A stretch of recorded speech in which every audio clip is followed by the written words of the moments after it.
We're now live, Chair. Thank you very much. Good evening, ladies and gentlemen, and it's very nice to be having this meeting in daylight for a change. And I would like to welcome you all to this virtual meeting of the Plans Committee for Charnwood Borough Council. Please note that this virtual meeting is being live streamed and recorded, and the recording will be made available on the Council's website following the meeting. Under the openness of local government bodies regulations, people may film or record this meeting, and this is outside the Council's control. However, people wishing to film or record the meeting should do so in a way that does not disrupt the business of the meeting. Also, so that the meeting is not disturbed, could I ask everyone present to please turn off your mobile phones or switch them to silent, and ensure that your environment is distraction-free. In addition, please turn off or move smart speakers such as Alexa, Siri, Cortana, etc., as these record conversations, and this could be a breach of the GDPR regulations.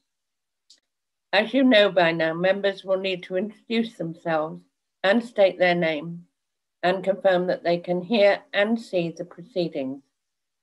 And we will be using the raise hand feature in the participants section of the Zoom software to speak, and will be allowed to do so in a queue system. Voting will be undertaken by roll call of all present in alphabetical order.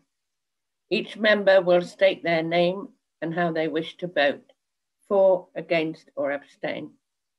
Speakers will be called forward at the appropriate time by the chair, and their microphone will be unmuted by the co-host. Speakers have 5 minutes each, and they will be timed by the co-host, who will inform you when you are at the end of your 5 minutes. If there are any technical problems with outside speakers presenting, then I will read out the speaker's statements of those that have been sent in advance of the meeting. I'm now going to call the names of each member in alphabetical order to confirm their attendance. And they're all councillors, and it's Councillor Bentley. Yes, thank you, Chair. I can both see and hear you. Councillor Camsell. I can both see and hear the proceedings. Councillor Capleton. Good evening, Chair. I can both see and hear the proceedings. Councillor Charles. Thank you, Chair. I can confirm that I can both see and hear the proceedings. Councillor Forrest.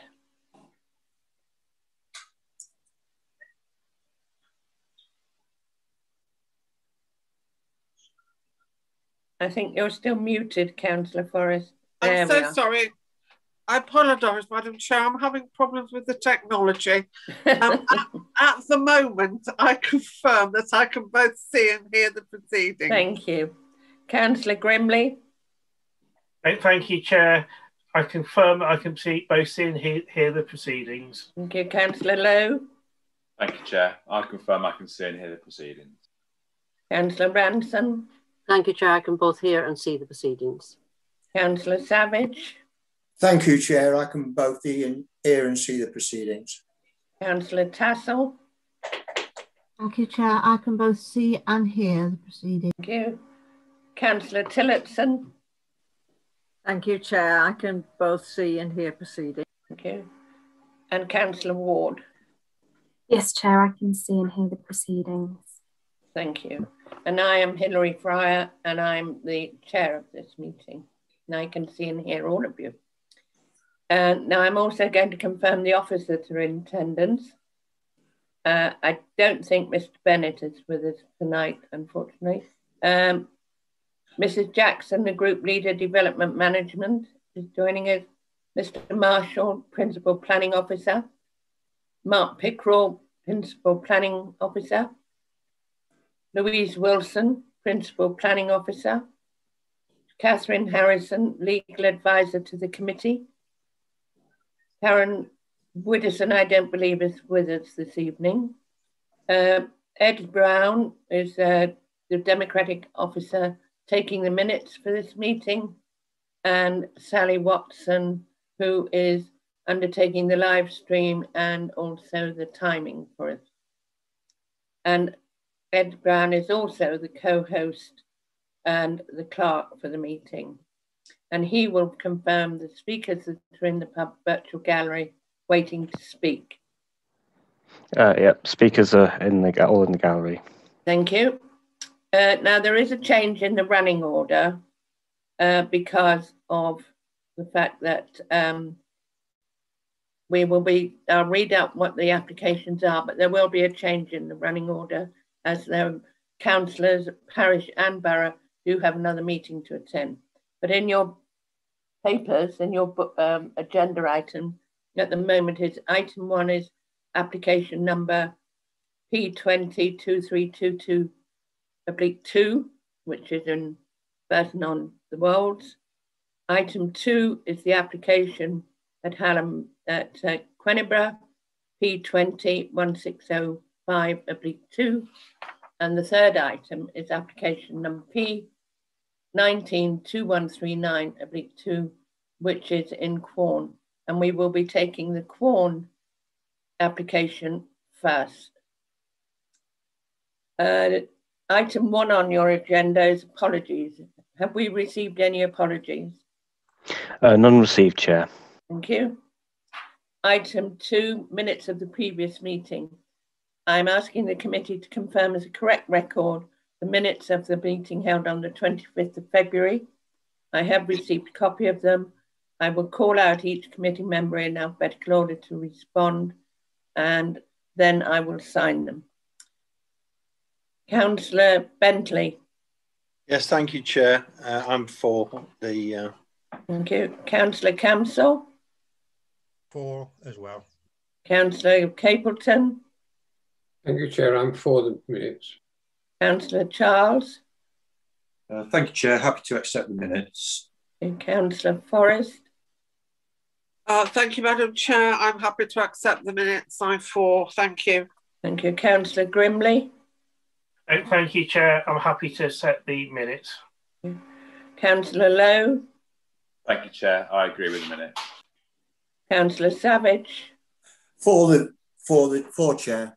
Thank you. Councillor Ranson. Thank you, Chair. I'm for the minutes. Councillor Tarsell. For, Madam Chair. Councillor Tillotson. Thank you, Chair. I accept the minute. And Councillor Ward. Yes, Chair, I'm also happy to accept the minutes. Thank you. So they've been confirmed as a correct record and will be signed shortly. Item 3, questions under committee procedure 12.8. No questions have been submitted to me.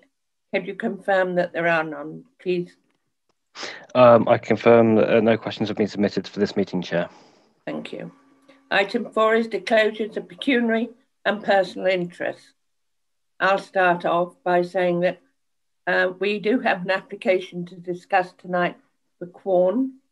I am the county councillor for Quorn and Barrow, so that item will be taken by the Vice Chair, Councillor Bentley.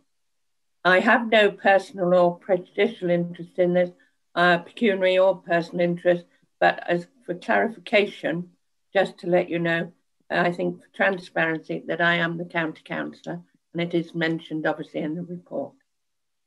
Are there any other disclosures of interest? Councillor Grimley. Yeah, thank you, Chair. Well, the item relating to Melton Road at Quenibra, I'll be speaking as a ward councillor and leaving the actual meeting as a planning committee member and not taking part in the debate or the decision. Thank you. Are there any further disclosures? I see none. Thank you. We now move on to the planning applications, and there are 3, and their details are set out in the agenda, and you've all received the extras report as well. Due to time constraints of the availability of a speaker on item 3, which is P19/2139/2 for the application in Quorn, we will be considering this item first. And I'd just like... I've just received a message from Councillor Booker. She's saying that she needs to attend cabinet. I don't know if that. She's No, speaking on the Burst on the Wolds application, so I don't know if that Speaking affects on the anything. Burst on the Wolds. Yeah. Unfortunately, we've already agreed that I think the people that have asked to speak for Quenibra, for Quorn, have also further meetings to attend. Sorry, Chair, I thought I'd best make you aware. Thank you. So I think we'll have to regretfully say that at the moment we cannot change them again. But I have to ask the committee if you can confirm that you agree to that we can move the agenda items up. I appreciate it's difficult when we've got two now saying they've got meetings to go to. But I really do think we need to take it in order. So it would be, I'd need the approval of the committee that we can take the Quorn one now, and then it will be followed by the Burton on the Wells, which involves Councillor Boker. And then I think it will be the final one is Quenibra, but I leave it up to the committee if you want to change them the other way round. I really need advice on how this should be done when we have all three speakers on the two different applications. Chair, may I interject? I'm happy to second the proposal that we go with item 3 first, with Burton on the Wold second. But could you read out Councillor Boker's statement on her behalf? I haven't received it. I don't know whether... Can I ask if Mrs. Jackson's had it, or has anybody else got it? Could it be read out? No, nobody else has it. I'm more than happy to read it out. Chair, the statements I did get, I sent to you. I don't know if... Yes, I have. I have the ones you sent to me. Okay, but I don't know whether Councillor Boker would like her statement emailed over to us and I can read it out. Otherwise, we'll have to continue. If I may, Chair, I think if we just get on with it, I think so. It'll be done. We're wasting time. All right. So is everybody agreed that I can take it in the order we've just stated? Just show by a show of hands. Agreed. Thank you. No one's dissented. Right. We've also had a late application request to speak from Carolyn Mann for this application at Quorn. So can you all agree that that is satisfactory as well? Agreed. Thank you. I'm now going to pass over to Councillor Bentley, who will chair this part of the meeting. Thank you, Chair. I'd like to ask Lewis Marshall to present the first application that we're hearing tonight, planning application number P//19/2139/2. Thank you. Thank you, Chair. Just load up the slides. Bear with me a moment.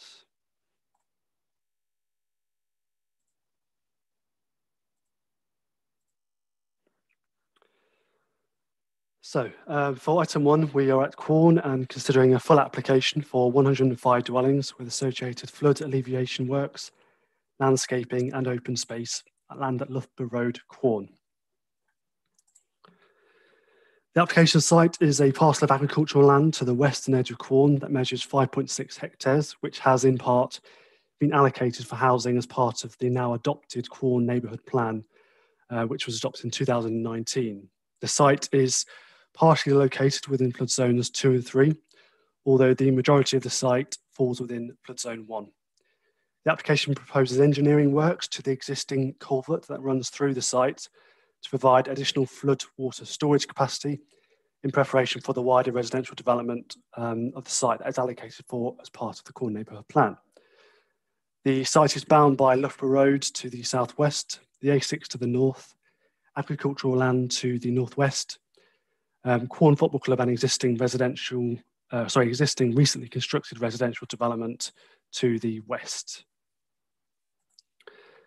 This is a satellite image of the site, with the site being edged in red there, which just provides a bit more detail and understanding of the site's characteristics and that of the surrounding area as well. So this slide shows the newly defined settlement limits of Quorn within the adopted neighbourhood plan. And the site members are being asked to consider is shown by the star located on the map, which has been included within the settlement limits to reflect the site status as an unreserved housing allocation within the neighbourhood plan. So at the start of the presentation, I touched briefly on the flood alleviation works, which are proposed as part of the application.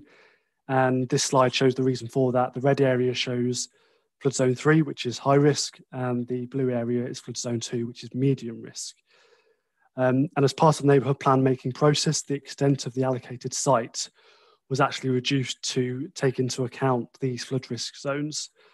However, as part of this application, the applicant is proposing to implement already approved flood alleviation measures to reduce the amount of floodplain within the site, which has increased the developable area of the site, which is why there are 105 homes proposed as part of this application, rather than the 75 homes that were allocated for within the neighbourhood plan. I will touch on the proposed flood alleviation measures further later in the presentation. So moving on to site photographs, this is taken from the south side of Loughborough Road, looking towards the application site, which is beyond the road and the intervening trees and hedgerows. It's worth pointing out to members now that the grass verge is highway land and contains a row of lime trees, which some would need to be removed in order to provide safe access to the site with the 120-metre visibility displays that are required. And then just looking north along Loughborough Road, you can see the sort of lay-by on the right-hand side of the road, and then further north there is the roundabout which connects Quorn to Loughborough and the A6. This photo is taken from the same location, but looking south along Loughborough Road, with the access proposed beyond where the electricity substation is located. And looking further down the road, there is the crossroads that provides access to the village centre beyond.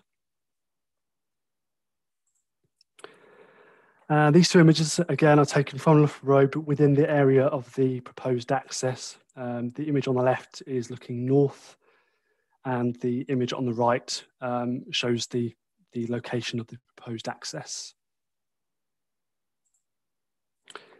This image is taken further north along Loughborough Road, close to where the lay-by is located, sort of overlooking the site. To the right-hand side, there are a row of Leylandii trees and the telephone mast, which you can see there beyond, which is the boundary to Quorn Football Club. And as you move sort of left across the image, the sort of hedgerow there, that marks the site's northeastern boundary. And beyond that in the distance, you can just about make out the housing development there, which was fairly recently constructed. That is located between Farley Way and the A6. This image is taken from the same position on the edge of the site, but looking north towards the A6, which sort of runs between where you can see that vehicle there on the left-hand side, and then down to, again, that sort of large signage adjacent to the A6. With this photo, you can sort of appreciate that there is a drop in levels of around sort of 1 to 2 metres between sort of the lay-by in Loughborough Road and the application site. So obviously just bear that in mind when you're considering the sort of visual impact of housing in terms of the Loughborough Road sort of visual aspect of the site. This is taken from a similar location, but a slightly wider aspect. So just to give a better understanding of how the site relates to, or how the site relates to Loughborough Road. And finally, from the same position, but looking sort of southeast towards the direction of the football club. So in terms of the sort of design and layout, the application proposes, as I've said, 105 dwellings with a landscaping, open space and flood alleviation works. The site is long and relatively narrow in shape, so I've enlarged the plan and divided it between 2 slides so that members can appreciate the sort of layout in more detail. So this slide shows the southernmost half of the site, where access would be gained from Loughborough Road, with the central spine road serving a smaller group of dwellings, which is dissected from the rest of the site by the drainage channel that you can see running through the middle there. The layout follows the sort of shape of the site, with the main spine road sort of running north-south through the site, with some dwellings accessed directly off the central spine road, with others accessed via a series of sort of private driveways. There is an attenuation basin and pumping station to serve the southern part of the site, located sort of close to the northern boundary, which feeds into the newly formed drainage channel, which beyond that is the sort of locally equipped area of play in this area here, which is sort of forms a smaller area of open space to serve the development. And then there is a sort of feature bridge in this location here that will provide sort of an attractive focal point of the development, but also obviously connects the 2 sides of the development. And then moving on to the northern side of the development, which is sort of split into sort of 3 distinct areas. So there's obviously the block of the housing area, which follows the sort of same design principles as the southern part of the site. Again, with blocks of housing access from the main spine road, which sort of terminates at the sort of area of the sort of natural and semi-natural public open space, which covers the northernmost part of the site, which obviously shares a boundary with Loughborough Road and the A6, which will be sort of augmented with additional tree planting. There's also a secondary pedestrian access here, which would provide sort of cycle and walking routes to Loughborough. And then finally, moving across to the east, there is a sort of surface water attenuation feature here, which feeds into sort of flood alleviation area here, which covers the sort of eastern part of the site, which again would feed into the drainage channel and the brook sort of beyond at a controlled rate. In terms of house types, there are 18 different house types overall, and this slide is intended to give just a flavour of those. The house type designs seek to take inspiration from the Quorn Village Design Statement, which promotes use of the sort of distinctive palette of materials that can be found in Charnwood, such as the sort of use of stone, slate-style roof tiles, etc.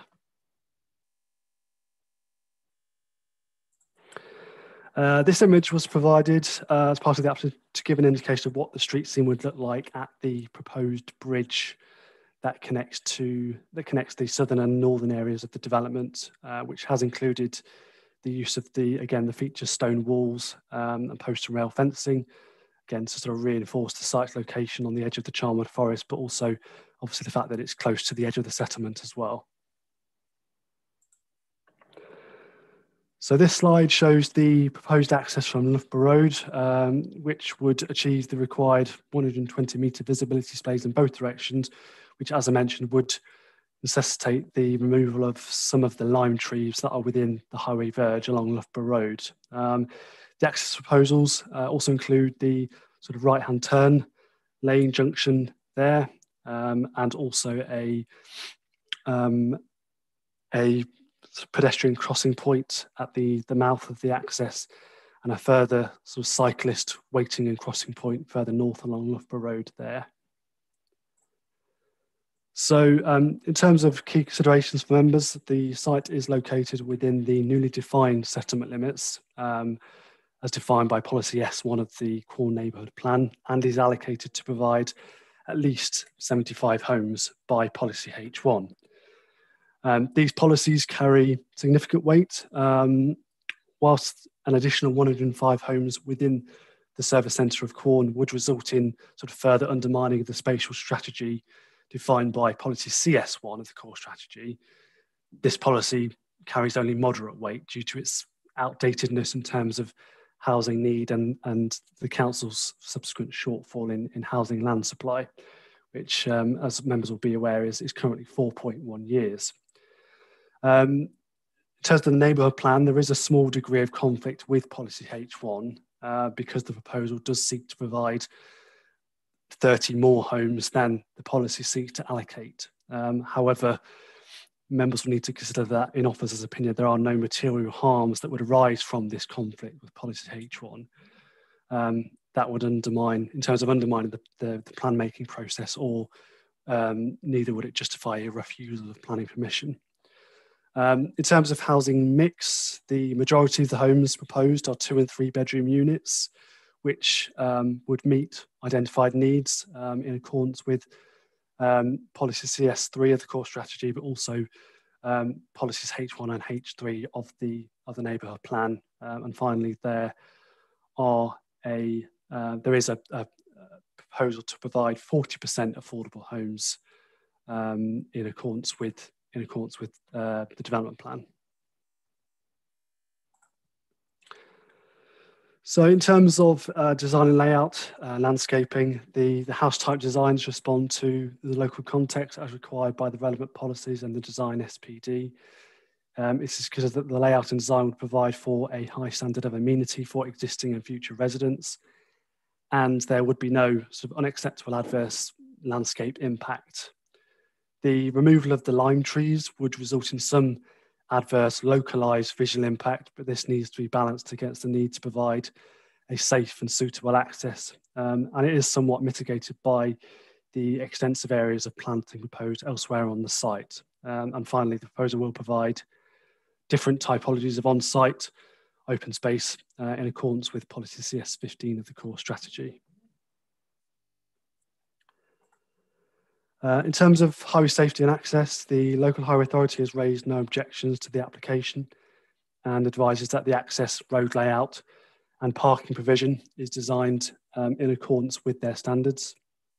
Crucially, the site is considered to be in a sustainable location with good access to local services and amenities without future residents being wholly reliant on the private car. And overall, there would be no unacceptable or severe impact on the immediate or wider highway network in accordance with the NPPF. So this plan does show the flood alleviation measures, which would include sort of lifting part of the site out of the flood zone, which as a consequence has released additional land for the additional houses that are proposed as part of the application beyond what was expected in the neighbourhood plan allocation. But to offset this, there is the creation of the 2 attenuation bases within the site where surface water would be directed, and a large flood compensation area, which is shown in the blue area on the plan there, where water would be released at a controlled rate into the deeper drainage channel, which then feeds into the Poultney Brook on the other side of Loughborough Road. So it's also important to note that these engineering works already have planning approval and land drainage consent. However, they're now proposed as part of the application so that the completion of these works can be secured as part of this application, but crucially prior to the occupation of the development, as recommended by the Environment Agency and also the local lead flood authority, and that is set out in condition 5 on page 96 of the report. So just briefly, as set out on pages 90 to 93 of the report, this slide sets out the contributions which have been determined as SIL compliant. So they are necessary to make the development acceptable in planning terms, and they are directly related in scale and kind to the development, and have been agreed by the developer. And just so members are aware, they have been included within a draft section 106 agreement that has been submitted to the council for review. So in terms of other matters, the application has been supported by an ecological appraisal and a biodiversity impact assessment, which concludes that when taking into account the ecological value of the existing arable field and on-site mitigation measures such as new areas of planting and water attenuation, there would be no net loss of biodiversity. So moving on to the planning balance, overall the proposal has been carefully assessed against the comments and the consultation responses received and the policies of the development plan and the National Planning Policy Framework. The application would contribute 105 dwellings to the Council's housing land supply, including 40% affordable housing. So obviously without a 5-year housing land supply, as a benefit, this should be given significant positive weight. The development would support jobs and the local economy during construction with lasting benefits of expenditure and employment of residents. Beyond, again, this should be given sort of limited positive weight. The proposed green infrastructure, which includes open spaces, would contribute to the health and well-being of existing and new residents. And again, this should be given positive weight. Negatively, the proposal would result in the loss of countryside and agricultural land. However, the site is allocated for residential development within Policy H1 of the Quorn Neighbourhood Plan, and it does seek to provide 75 dwellings over the plan period. So the additional dwellings proposed would make more efficient use of the land beyond the 75 that were allocated as part of the neighbourhood plan. But again, this would make more efficient use of the land and should be given positive weight at a time when there is a borough-wide shortfall in housing land supply. The impacts of flooding and drainage have been considered and adequately mitigated on site. And as I said, there's no objection from the Environment Agency or the local lead flood authority.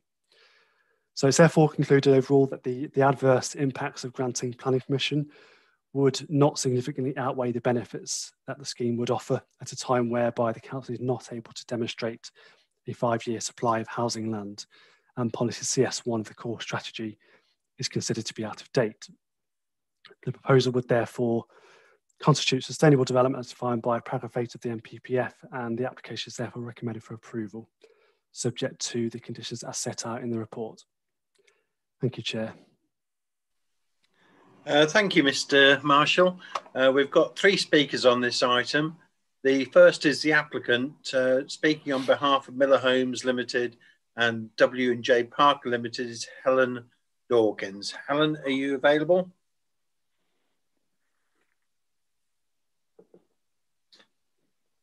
Sorry, just bringing her in. Okay, thank you. Ed, are you going to provide us with a 1-minute warning after 4 minutes?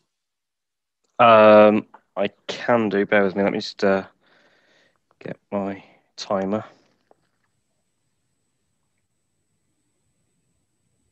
Okay. So... Are you sorted there? Right. Yes. Okay, then. Thank you very much. Helen Dawkins, you've got 5 minutes. After 4 minutes, there'll be an indication from Mr. Brown that you have 1 minute remaining. So start when you're ready. Thank you. Okay, thank you. I don't intend to repeat the detail contained within the officer's report to the committee or the comprehensive presentation just given. Instead, I'll concentrate on the topic areas noted within the Parish Council's comments. As members, you have been made aware that the Parish Council have given their support in principle to the application, and it is a housing allocation within the Quorn Neighbourhood Plan. I'll therefore turn to the comments raised by the parish. Firstly, with regards to the number of dwellings proposed, the officer's report details that the Quorn Neighbourhood Plan allocates the site for at least 75 dwellings. As set out in this report, earlier versions of the neighbourhood plan sought to allocate a larger number of dwellings, but at the time the middle section of the site, as you've just been shown, had to be discounted due to its location within the flood zone, and hence a reduced site area and number of dwellings was specified within the adopted neighbourhood plan.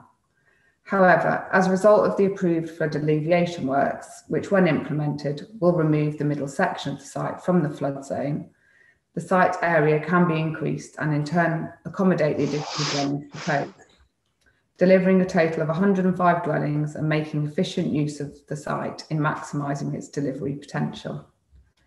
It has been expressed by the parish that this increase would further add pressures to the local infrastructure. I can advise, however, that should members be minded to grant planning permission, this will be subject to a legal agreement. This legal agreement will secure significant contributions towards Quorn, such as the medical centre, the library, Rawlins Academy, allotments, and more specifically, it has been agreed with the Parish Council that contributions will also be given towards improvements to the community facilities at Quorn Old School, and that the open space contribution for provision for young people will be spent on a youth slide BMX project within Quorn. Secondly, we agree with the Parish Council that the future residents of these dwellings should be encouraged to utilise public transport, cycling and walking wherever possible. There are existing bus services which operate along Loughborough Road past the site, and the site is also in close proximity to existing cycle and walking routes into the village centre. In addition to these existing facilities, financial contributions are to be secured in the legal agreement to the County Council for them to provide all residents with bus passes and travel packs. Thirdly, on the matter of highway safety, in particular with reference to the proposed site access, the Highways Authority have confirmed that the access is satisfactory. Whilst this will in fact necessitate the relocation of the substation, this can be adequately done as demonstrated on the proposed planning layout. Furthermore, the Highways Authority considered that the proposed number of dwellings would not cause severe or unacceptable impact on the highway network. Finally, with regards to flooding, the proposed flood alleviation works have been through extensive consultation with both the lead local flood authority and the Environment Agency to provide an engineering solution on site to remove the area at risk of flooding and create a suitable drainage strategy that will ensure that drainage problems are not created elsewhere. The modelling results from the impact of the flood alleviation works have in fact demonstrated that the site will provide wider flood risk benefits. Removing of the existing culvert within the site will also reduce the risk of flooding to Loughborough Road and provide increased ecological value of the watercourse. Miller Homes are therefore content that all outstanding matters have been fully addressed within the application and would respectfully urge members to follow the officer's recommendation for approval. Thank you. Thank you. The next speaker is Carolyn Mann for Quorn Parish Council. Let me just bring her in. Just need to. Okay, thank you. Yeah.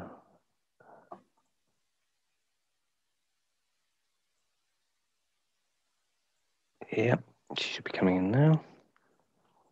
Thank you. Carolyn Mann, are you there? Can you hear me? Yes, I'm just, well, hopefully you can see me. Yes, thank you. Thank you very much. Not supposed to have videos on for speakers. I'll just, Shall I start speaking now? Just audio only, please. Audio only. Okay, so I'll turn my video off. Yeah, thank you. So you have 5 minutes. Ed Brown will indicate to you when you have 1 minute remaining. You may start when you're ready. Thank you very much. Thank you very much for letting me speak this evening. I've been through the documents provided to me, and I'm very pleased to see there's some Section 106 monies coming towards Quorn Parish Council. I'm very encouraged by that. My concerns mainly are regarding to some information that became available in 2020 after the Parish Council had reviewed the plans and given our general consent towards them. We became aware that in 2020 there's potential quarry being put in at Lodge Farm directly across from the Miller Homes development. If it goes ahead, it'll be a very large site directly opposite the Miller Homes, as I was saying. There's no planning application currently in, but there has been some scoping work undertaken. And timing is everything on this.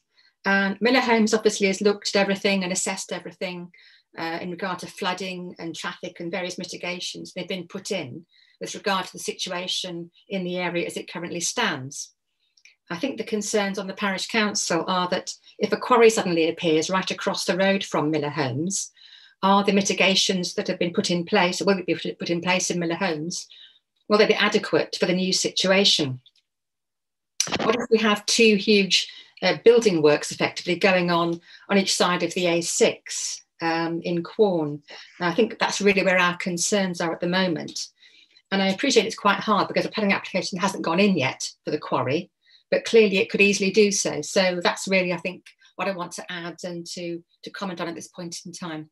Thank you very much. Okay, thank you very much. Mr. Brown, would you like to call in Councillor Shepherd? Yes, bear with me.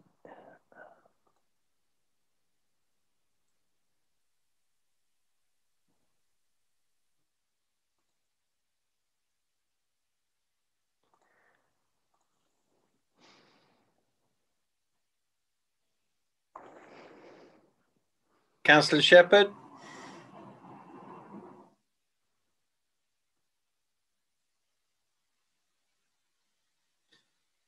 Mr. Brown, can you unmute Councillor Shepherd?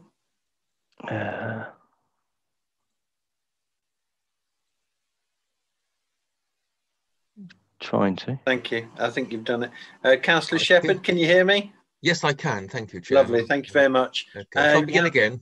You have 5 minutes. Mr. Brown will indicate when there's 1 minute remaining.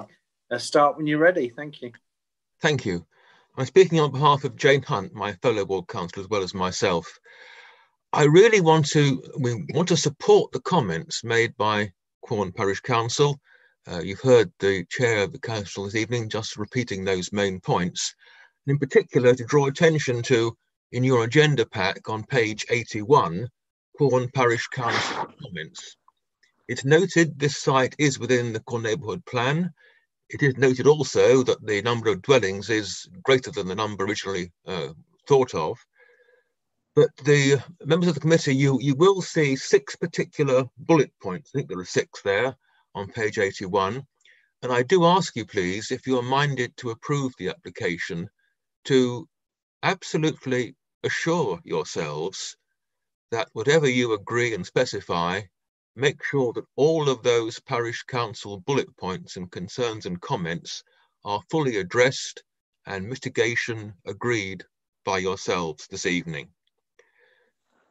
The quarry was particularly mentioned, or rather the possibility of a quarry.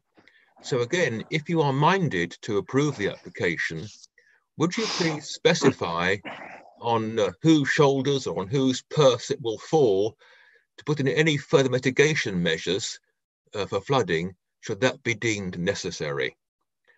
Thank you very much indeed. That concludes my comments.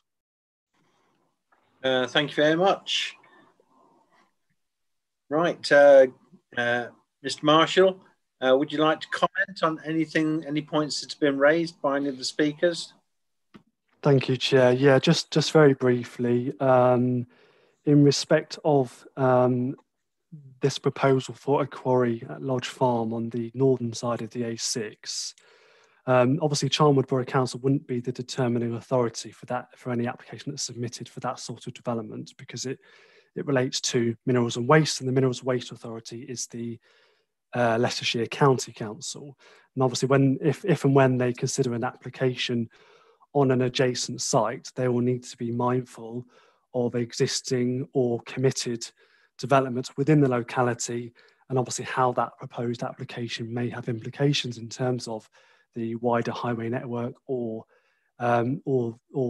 drainage as well. And it was also mentioned whether, if both sites were under construction at the same time, what the implications of that may be. Again, as part of the conditions that officers are recommending for this particular site, we are requiring a construction management plan, which will include details of traffic routing to try and limit impact on sort of pinch points on the network.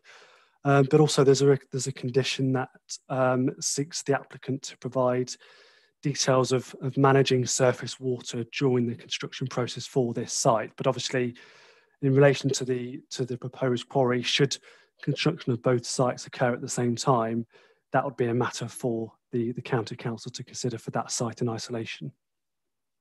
Thank you, Chair. All right, thank you very much. So I'll throw it open to the meeting. Who would like to start us off?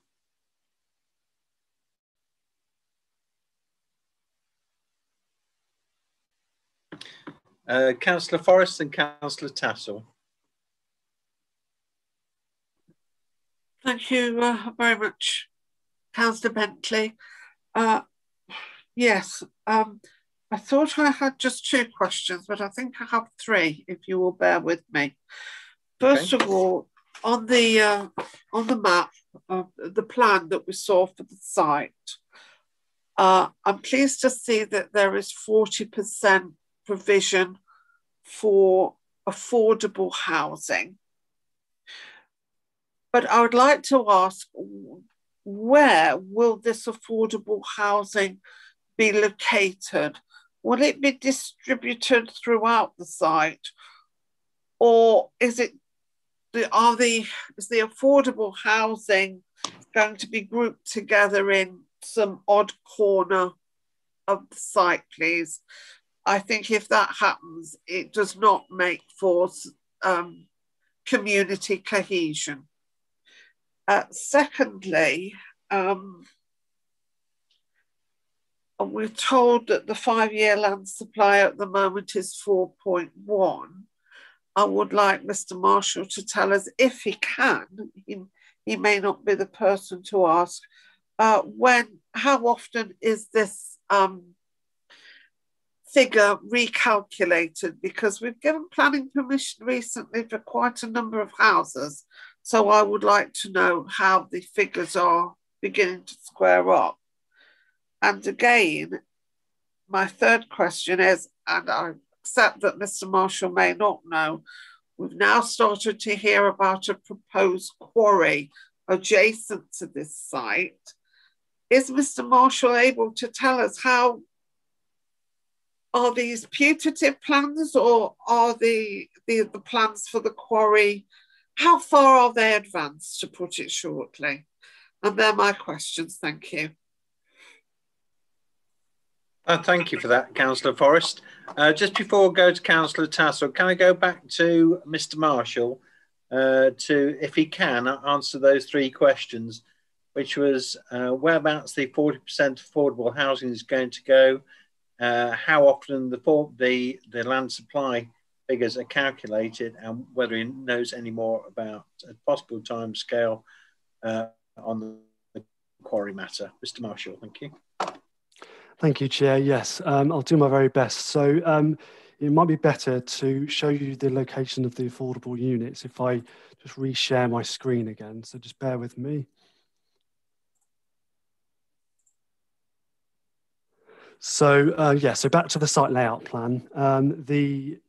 The housing SPD does require that groups of affordable units are in groups of, they're not contiguous groups of more than 10, which this site does satisfy that particular requirement. So in terms of the different locations across the site, on the southern part of the site, there's this group here, and there's another group here.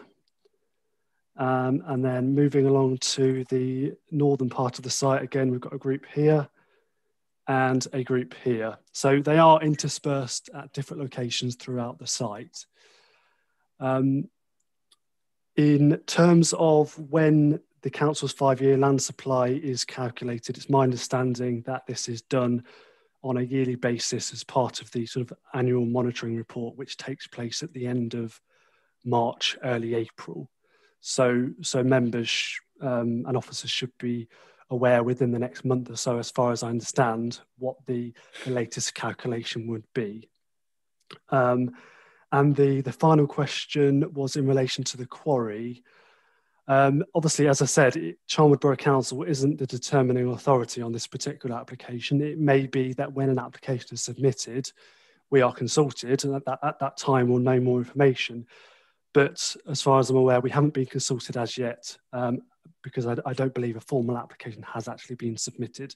So I can't give any more information on that, I'm afraid. Thank you for that, Mr. Marshall. I will just go back to Councillor Forrest. Were those answers satisfactory for you, Councillor Forrest? Well, the question about the distribution of the affordable housing was entirely satisfactory. That is what I wanted to hear. I'm glad to hear that very soon we'll know what the housing supply figures are. I have to say,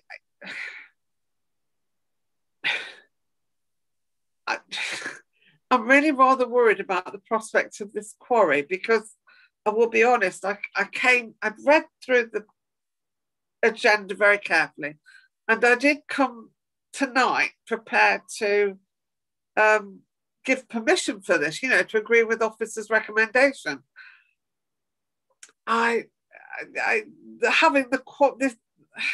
Giving planning permission for a housing development, and in 6 months' time, you know, we've got a quarry next door. It's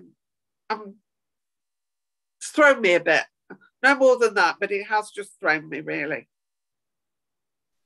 Okay, thank you, Chair. Yeah, thank you for that, Councillor Forrest. Just before I come to you, Councillor Tassell, Mrs. Jackson's indicated she wants to speak, and I'm guessing it's probably got something to do with the quarry. So if you don't mind, I'm going to take Mrs. Jackson next. Yeah, I just wanted to come in because at the moment, what it appears that people are doing are a bit crystal ball gazing, and what we need to do when it's planning is consider the application on its merit at the time that we're considering it. There is no planning permission in place for a quarry.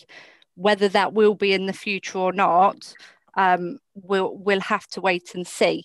But if something gets permission in the meantime, for example, some houses, the quarry application would be duty bound to consider those. You know, you can't really consider something that might or might not happen. There's no certainty around it. We know there's been some scoping work, but there isn't even a formal application submitted as far as we're aware. So I just have to remind you to consider the application on its own merit at the time that you're considering it. Thank you for that clarity, Mrs. Jackson. Now to you, Councillor Tassell. You've been very patient. Thank you. Thank you very much, Mr. Chairman.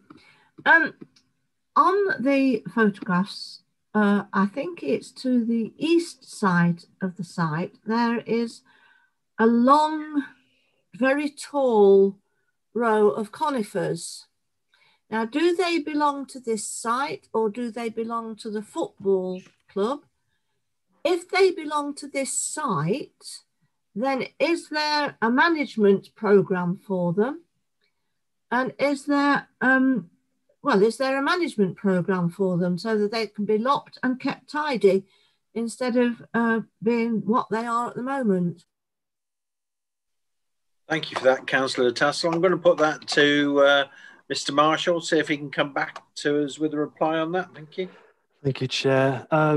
As far as I'm aware, they straddle the boundary, but I think they are conifers that belong to the football club. So they would be outside of the scope of the management of the site in terms of the landscape management that we would secure as part of the permission. However, if high hedges do become an issue in the future for prospective residents of the development, obviously there is high hedge legislation in place, and obviously there is a channel there for any particular issues to be resolved should that be the case. Okay, thank you, Mr. Marshall, for that. I've now got Councillor Ransom. Thank you, Chair. I've just got one or two. I'm quite happy with the recommendation A, actually, because it's affordable housing, open spaces, and everything that goes on page 94. The one thing I would like to emphasise that all contributions should be given to the various locations of doctor surgeries and schools and items like that. So I'm happy to actually propose that we actually go with recommendation A if I'm permitted to do so. Yes. Just to come in. Mr. Jackson, I think that was a proposal. Are we happy to accept that proposal? I'm guessing we are, unless you've got something further to add. I believe, Chair, Mrs. Jackson has got something to say to me. Okay, thank you. Mrs. Jackson. Yeah, through you, Chair. The recommendation A and B isn't really an either or. One relates to entering into the legal agreement and the second one relates to the planning permission. They need to ideally be taken together. Yes. I know that the legal officer also was indicating that they wanted to come in. So, Chair, you may wish to go to her as well. Thank you for that, Mrs. Jackson. Mrs. Harrison, would you like to come in on that? Thank you, Chair. Thank you, Chair. It was just to say the same as Mr. Jackson said, that the MB really ought to be together. Yeah. Okay, thank you for that. In that case, if I can come back to you, Councillor Ransom.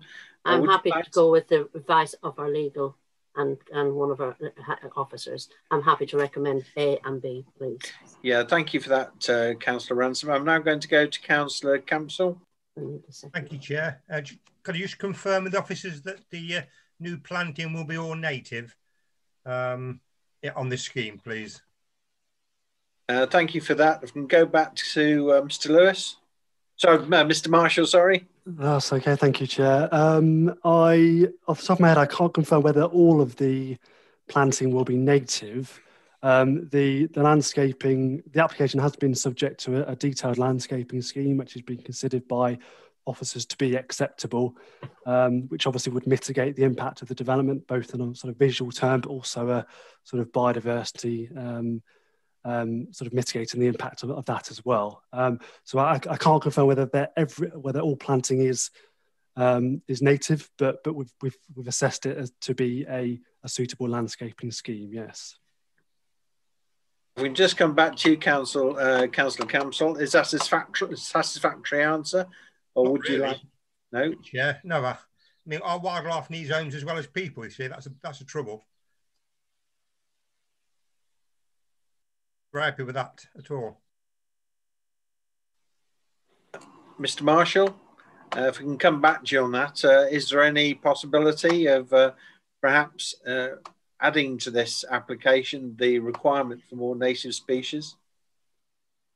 Thank you, Chair. I mean, obviously the planting scheme is extensive. It includes hundreds of different species of plants, both sort of trees, hedgerows, but also sort of water-based planting as well, given the sort of level of attenuation works and also the drainage channels as well.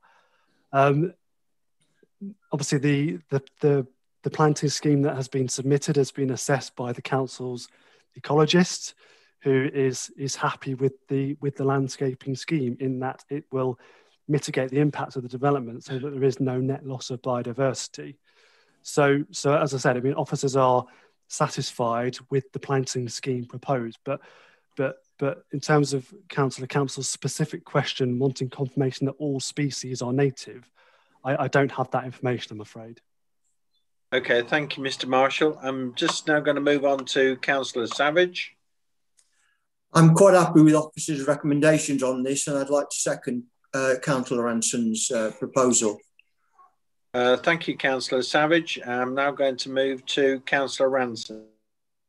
Yes, yes, Chair. I'm happy to go with the recommendation A and B, providing we actually let the officers do what they have got to do, and if necessary, come back and consult if need be. Okay, thank you for that. I don't see any more hands. We have a proposer by Councillor Ransom to go with officer's recommendation, and that's been seconded by Councillor Savage. I'm going to put that to the vote, unless anybody else wants to indicate that they want to speak. I don't see anybody else wanting to speak, so I'm going to do a roll call of everybody's names. If you can indicate for me, please, whether you're for, against, or you wish to abstain. Give me a moment. Okay, so first of all, can I ask for Council Campsall, please, to vote for, against, or to abstain? For, Chair. Thank you. Councillor Capleton. For, Chair. Councillor Charles. Thank you, Chair. For. Councillor Forrest. For. Councillor Pryor. For. Councillor Grimley. Thank you, Chair. For. Councillor Lowe. Thank you, Chair. For. Thank you. Councillor Ransom. For, Chair. Councillor Savage. For, Chair. Councillor Tillotson. For, Chair. Thank you. And Councillor Ward. For, Chair. I haven't been called. I haven't been called, Councillor Bentley. Oh, I'm sorry, Councillor Tassell. I'm guessing you're for. Are you for, Councillor Tassell? I am for, yes. Thank you very much. And I'm also for. So I think that's 13 for, none against and no abstentions. If I could just ask Mrs. Harrison to come back and confirm that count. Yes, thank you, Chair. I confirm that was a unanimous vote in favour of officers' recommendations on recommendation A and B. That's lovely. Okay, thank you very much. I'm now going to pass the meeting back to Councillor Fryer, who's going to take the next two items. Thank you very much, Chair, Vice Chair, and very well done, as always. We now move on to planning application number P/20/2322/2, the William Davies Limited, land of Melton Road, Burton on the Wolds. We now have the presentation by the planning officer, and then there are three speakers. So if I could ask, I think it's yourself again, Mr. Marshall. It is indeed. Thank you, Chair. Just bear with me while I share the slides.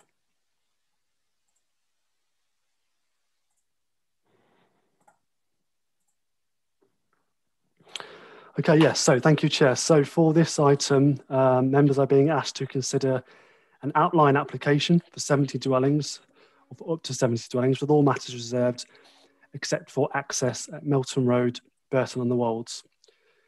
Members will be aware that an identical application was brought before the committee in January this year, where you were asked to consider how you would have determined the application for the purposes of an appeal against non-determination.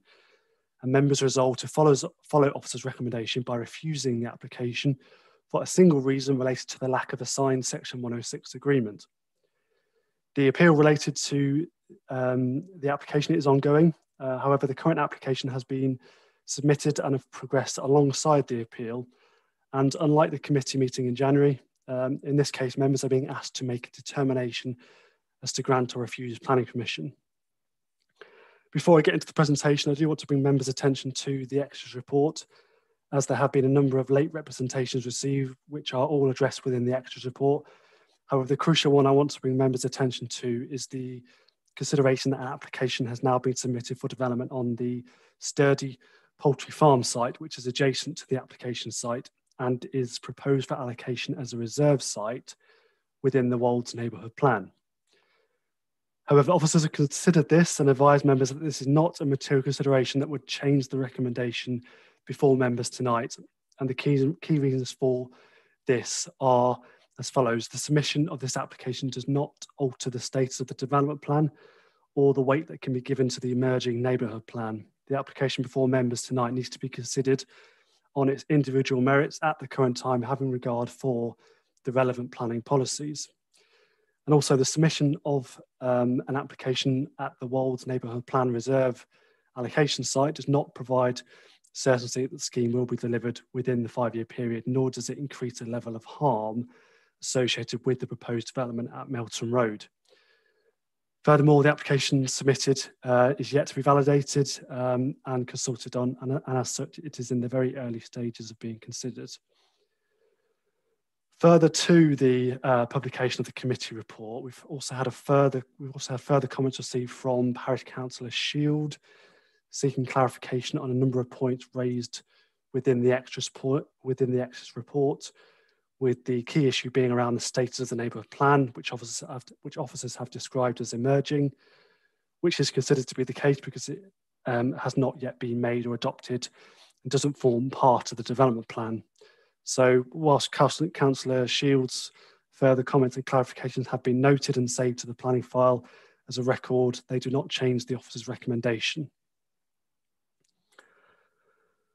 So moving on to the proposal, it will be familiar to members, so bear with me, but I will go through the presentation in detail.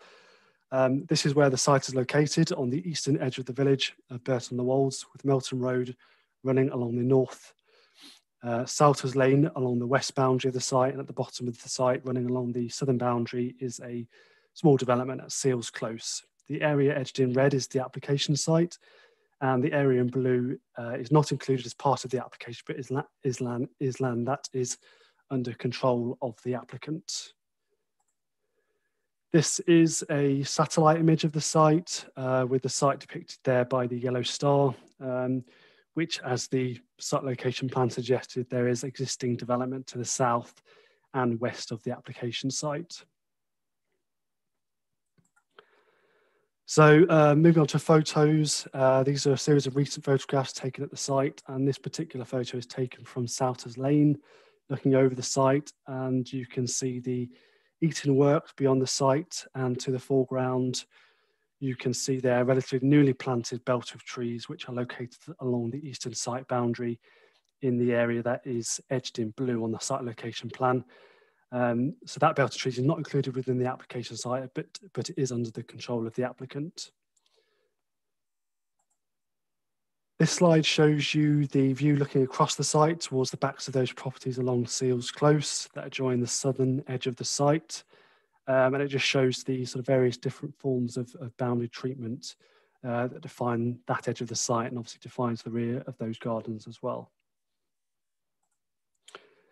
This is taken from Souters Lane looking across the site, and it's angled more towards Melton Road to show the various forms of intervening screening between the site and Melton Road.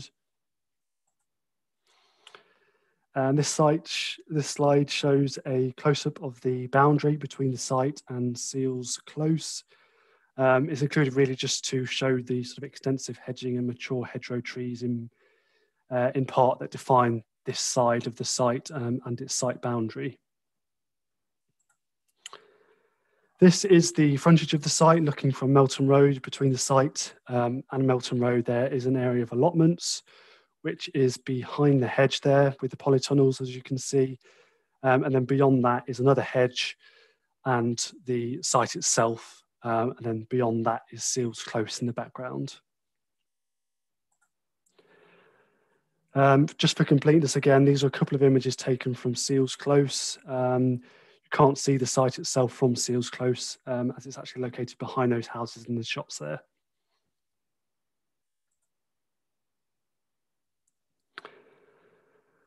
These are taken from Souters Lane. The left-hand side shows the entrance to the poultry farm. And the right-hand image is the same in reverse. So the site is on the left-hand side of the photograph. Again, for complete, this is the poultry farm on the west side of Souters Lane. And then beyond that is sort of newer housing, which is sort of located closer to the village centre. So in terms of sort of key issues for members, sort of in terms of principle, there has been no change in officers' position or advice since members considered the identical proposal at the Plans Committee in January. Our development plan policies, where they're concerned with housing, are considered to be out of date, and the weight ascribed to them is reduced, and as such, paragraph 11D of the framework is engaged, which is obviously the tilted balance in favour. So there is a presumption in favour of granting permission unless the harms associated with the development are considered to be significant or demonstrable. So at a time where there is an acute need for housing on account of our 5-year housing land supply shortfall, in this case it is officers' view that, as outlined in the report and as reported to members in January, the benefits of the scheme are considered to be significant, and any harms arising from the conflict with these policies would not outweigh such benefits. In terms of affordable housing, members need to be mindful that this is an outline application, but the applicant has agreed to provide 40% affordable housing in compliance with our core strategy policies. The mix of those houses has not been established at the outline application stage, but officers have recommended a condition which seeks to define some of the basic parameters to sort of meet local need, which would need to be complied with as part of any later reserve matters application that's to be submitted. So in terms of landscape and visual impact, the harm associated with the application, there is some harm associated with the application, but it's officers' view that when assessed at the national, local and sub-local levels, that the level of harm is limited to the local landscape only, as you would expect when development is proposed on a greenfield site such as this. But the mitigating landscaping that can be secured as part of the application will limit this harm. In terms of visual impact, the impact is low, other than from Souters Lane, and there would be some visibility from the public right-of-way to the east of the site, but the harm associated with this will be substantially mitigated as the planting proposed as part of the application and that tree belt on the eastern edge of the site matures in the sort of medium to long term.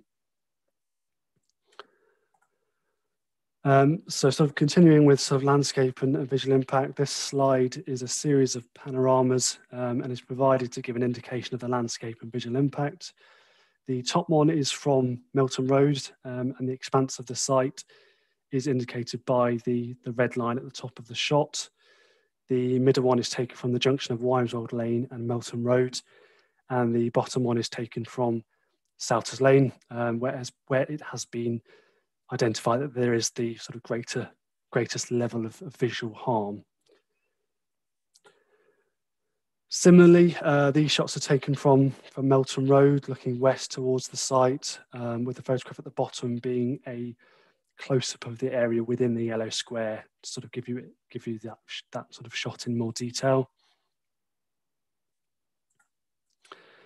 This is taken from the public right-of-way to the east of the site, where there would be some visual impact, as you would see the site from there, but this impact would reduce over time as the landscaping tree belt matures, as I said previously.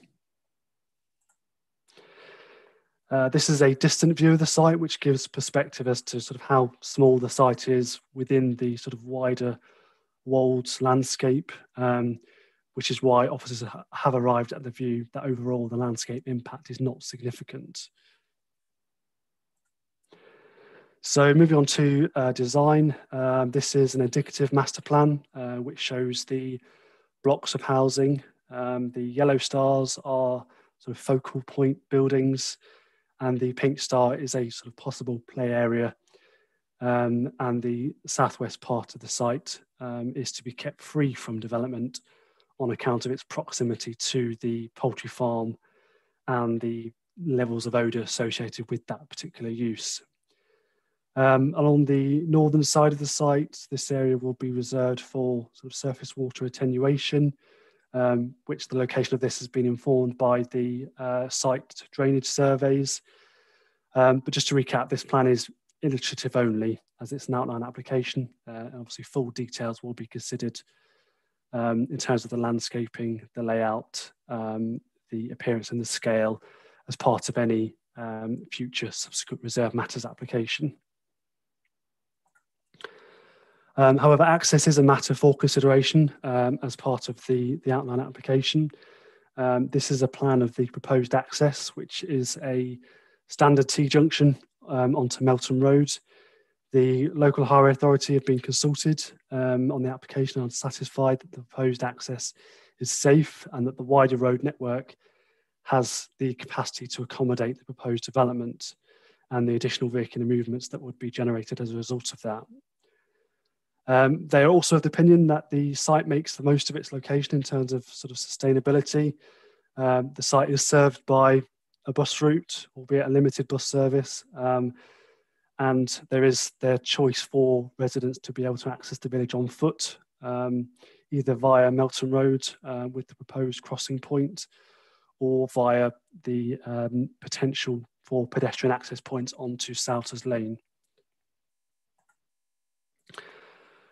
Just for sort of further information and reference, the box on the right-hand side shows the sort of full extent of trees and hedges on the site, which are largely unaffected by the development, albeit some trees and hedgerows will need to be removed to allow the pedestrian access onto Souters Lane.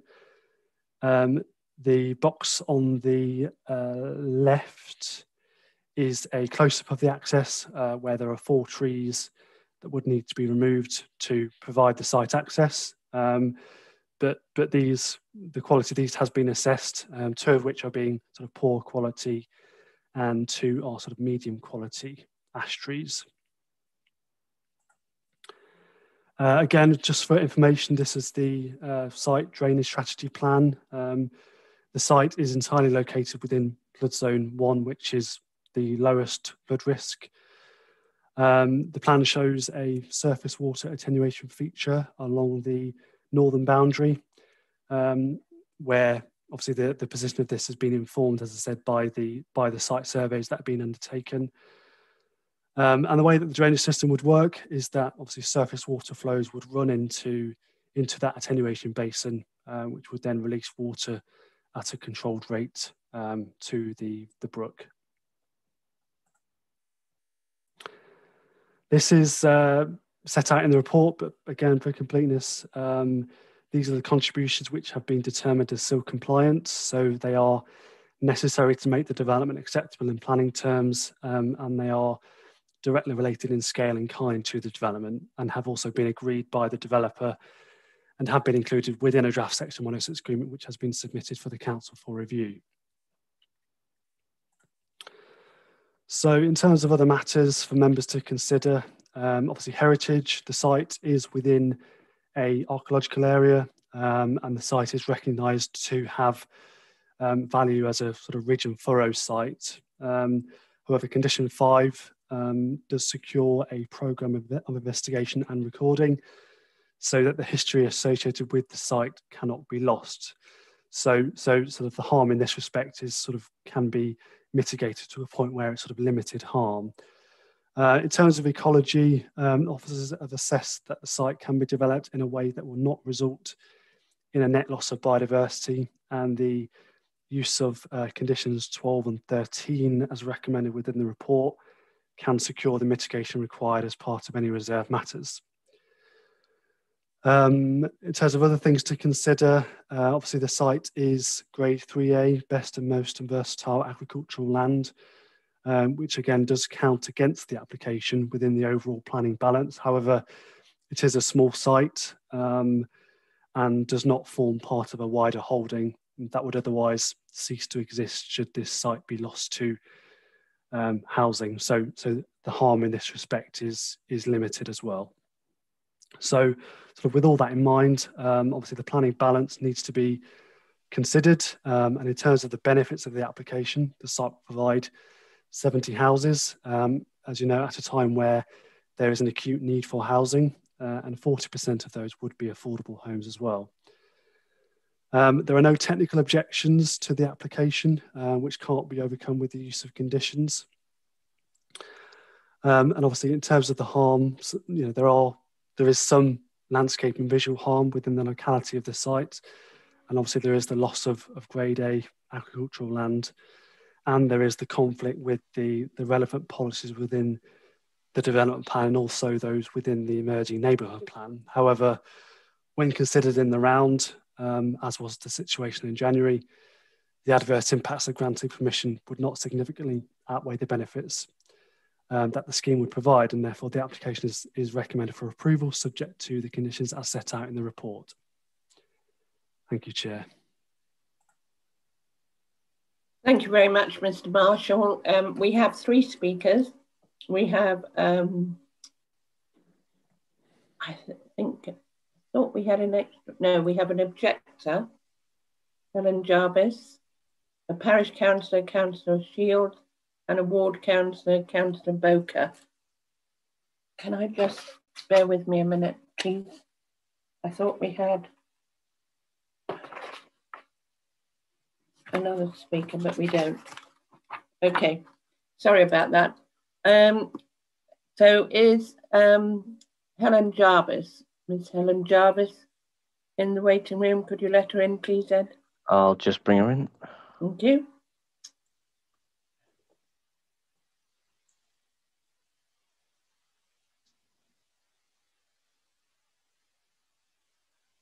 Oh, so, hello, Miss yes, Jarvis. sorry, Chair. Did you also mention Kirsty Clifton, the agent? No, that's where I was getting confused. I thought we did have an agent. Yes, we do. Yeah. So really, the agent has to come in first.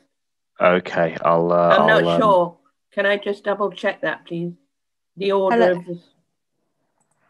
Hi, are you happy for me to come in, Chair? Sorry. Yes, please, normally we take the objector, then the applicant, then the parish, and then the ward councillor. So it would be the objector first. So back as we were, Ms. Jarvis, Helen Jarvis, can you hear me? Yeah. Can you hear me? Yes, thank you very much, Ms. Jarvis. Now you have 5 minutes, and after 4 minutes, you'll be given a 1-minute warning by Mr. Brown. So if you'd like to begin when you're ready. Members, the view is not one of urban fringe, but of sheep grazing in a landscape of agricultural countryside. This proposal would result in dramatic alteration to the entrance of our village. The NPPF requires developments to protect valued landscapes, conserve heritage assets, minimise impact on biodiversity, reduce carbon emissions, and make places safe and better for people to live. This proposal contradicts all of those requirements. The number of people highlighting the presence of ridge and furrow indicates that this field is treasured by many as a link to the past. Whilst not of national importance, it is of highest importance locally, not least because of the association with the Cistercian Garendon Grange, which stood in the adjacent field. It is arguably the most significant example of ridge and furrow remaining in the parish. It is both well preserved and highly visible, which is why it is protected in our neighbourhood plan. The total destruction of this archaeological asset should be given great weight in the planning balance. Pedestrian safety has been overlooked. The road into the village is a busy lorry route with a narrow pavement. Some members might recall feeling exposed and vulnerable when visiting a site on the same road at the other end of the village, so you'll be alarmed to learn that the pavement these occupants are expected to use is even narrower. Local authorities have a statutory obligation to secure the safe movement of pedestrians. Contrary to the presentation in January, there will be no new footway, and at 1.1 metres, what there is falls significantly below the Department for Transport's minimum recommended width, barely wide enough for a pedestrian and child to walk along, with no margin for safety, and certainly not sufficient for 2 adults to pass. Street lamps reduce it to just 95 centimetres. Imagine the fear when pushing a pram with a toddler in tow and an HGV brush is passed. On one side of the crossing point, in a 40-mile-per-hour zone, it is too narrow for a wheelchair to mount the pavement and turn safely. This cannot be considered acceptable for a new housing development of this size. Directing pedestrians and cyclists onto Suitors Lane is absurd. It is a steeply inclined, narrow, unlit, unadopted road without pavements. Rather than improve links to the village, it will introduce a hazard to those using this lane to access 53 homes. Highways does not assess the safety on a private road. So who has done? For safe exits, long stretches of hedgerow, including mature trees, must be removed and replaced by ugly safety railings, having a catastrophic effect on the rural character and severing wildlife routes. The borough's latest biodiversity screening report highlights the loss of connectivity across the Sup village if this site is developed. The cut through to St Phillips is not a public right-of-way, but an undulating and sinuous track accessed by ducking under branches. Even the most agile risk injury from sliding in gloopy mud. It is definitely not usable as a cycle path. The critical element of the application before you today is site access. Are you satisfied that it is both possible and safe for pedestrians of all ages and abilities to walk into the village from this site? If not, this application should be refused. The social detriment is acute. With a fire capacity of 200 in the school hall, the projected roll of 217 will cause logistical problems which cannot be solved by plonking yet another classroom on the playground. The playgroup, run from our small village hall, could not take any more children without a new venue. Our neighbourhood plan requires developments to contribute to the provision of additional community meeting space, yet nothing is offered. Most contributions are directed to facilities in Barrow, which cannot be reached by bus. We have no shop that provides for day-to-day needs, no medical facilities, no church, cash machine or nursery, and only limited employment opportunities. £5.90 for return to Loughborough makes the infrequent bus service prohibitively expensive. It does not run in evenings, on Sundays or to our health services, meaning residents are reliant on the private car, which is an unsustainable outcome. If Charnwood is serious about reducing carbon emissions, the lack of genuine sustainable travel opportunities must weigh heavily against this scheme. The only benefit of this development will be a small contribution to the 5-year housing supply. The disregard of pedestrian safety and the serious and demonstrable social and environmental harm by far outweighs the benefit of 70 additional houses, and the application should be refused. Officers may disagree, but this is not the only major development proposed in the village, and failing to assess the cumulative impact of all three risks bringing the planning system into disrepute. It feels we're being panicked into a short-term fix to the housing supply, but not considering the long-term strategic view is a recipe for disaster in any walk of life. This committee has a power to prevent our village being overwhelmed by houses and require collaboration to create new infrastructure that will provide genuine improvements for future generations. Because this is a duplicate application, there is the option to decline to determine it. You are voting on a potentially life-changing event for the residents of Burton on the Wolds. If you have any doubts, please do not approve the application before you today. Thank you.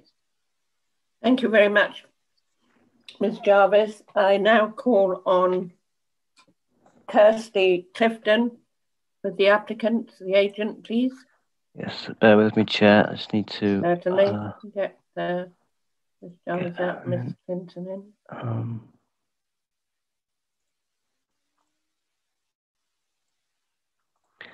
Okay, should be joining now. Thank you. Ms. Clinton, can you hear us?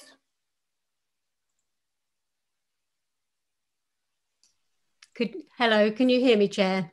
Yes, thank you very much, Ms. Clifton. Now you have 5 minutes, and after 4 minutes, Mr. Brown will give you the 1 minute warning. Thank you, So Chair. if you'd like to start when you're ready. Thank you. Good evening, members. This development will make a valuable contribution to the acknowledged shortage of housing within the borough, providing 70 new homes, of which 40 will be affordable in accordance with current policy, and of a mix that reflects local needs. Careful consideration has been given to the design parameters for the future submission of reserved matters, and appropriate conditions are proposed to ensure a high quality design will be secured that sensitively addresses its surroundings. These homes will be provided alongside new public open spaces that will support both the development and the neighbouring residents, as well as providing financial contributions to enhance other existing open spaces and facilities within the village. Development of this site has been the subject of extensive technical and environmental assessment, which has sought to address all of the matters raised in response to the application to date, including in relation to highway safety, drainage, heritage, ecology, odour and landscape that have been raised locally. The officer's report provides a comprehensive summary of the findings of those various assessments and how these have been considered in recommending approval of this application. This is supported by the confirmation received from all statutory consultees that there are no outstanding objections to the development and that appropriate conditions and obligations can be applied to ensure that the design principles and associated infrastructure will be secured through its detailed design and implementation.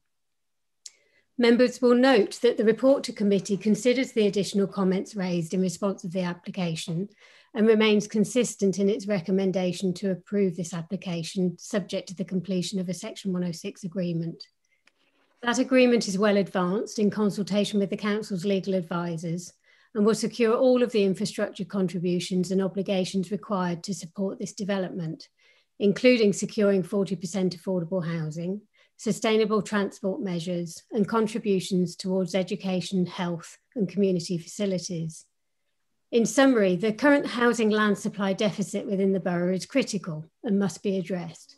This development can deliver much needed homes immediately and of a recognised high quality that reflects the standard of this locally established house builder. On this basis, we hope that members will support the office's recommendation to approve this application. Thanks very much. Thank you very much, Ms. Clifton.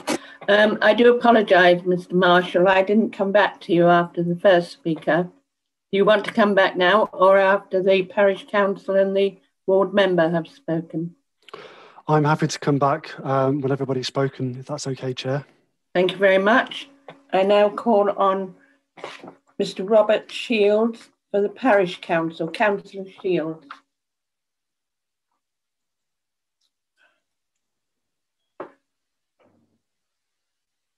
Thank you.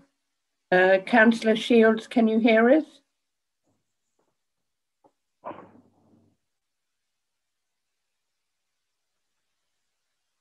I don't think. Hello. Hello, can you hear us, Councillor Shields? Yes. Thank you. You have 5 minutes, and after 4 minutes, Mr. Brown will indicate that you have 1 minute left. If you'd like to begin when you're ready. Thank you, Madam Chairman. Burton, Coates and Presswell Parish Council would like to request that you defer for a second time this application or refuse it due to the fact that substantial additional information has been lodged with the council and due weight needs to be given to this information. And not only has further information been lodged, it has been confirmed that the Wolds Villages Neighbourhood Plan will be going to referendum on the 6th of May, and then even more weight will be afforded to this plan. The first item which needs to be given planning consideration is planning application P210615 for up to 60 dwellings on the Sturdy Poultry Farm, Souters Lane, Burton on the Wolds, which has been lodged with the council and is the preferred site for any housing development within the Wolds Villages Neighbourhood Plan. And the second major matter for consideration is that an advice application was made, reference P210165, for up to 100 dwellings on the Hawker Business Park, which your officer refers to as the Eaton site, which would replace the permitted development application for converting the existing offices on that site to 91 apartments. Comments have been made that this is a windfall site and cannot be counted against the 5-year housing supply figures. And it has also been considered by some that it will not be possible to resist this development. If you approve this application tonight and then have no powers to prevent 100 houses on the Hawker Business Park, then together with the preferred site within the Wolds Villages Neighbourhood Plan, Burton on the Wolds, the settlement within your local plan, classified as another settlement, where only modest infill should be permitted, will be inundated with up to 230 dwellings, adding over 54% more properties to the number of dwellings present in the village. Only just over 2 years ago, a development of 58 houses on Loughborough Road, Burton, was refused, with one of the reasons being unsustainability. Nothing has changed in this regard, yet you are being asked to consider approval tonight of up to 70 houses with little hope that you can stop the additional 100 and possibly another 60 to follow. However, if you do decide not to defer this application and make the mistake of approving it tonight, the village of Burton and its parish deserve to get some benefit from this disaster.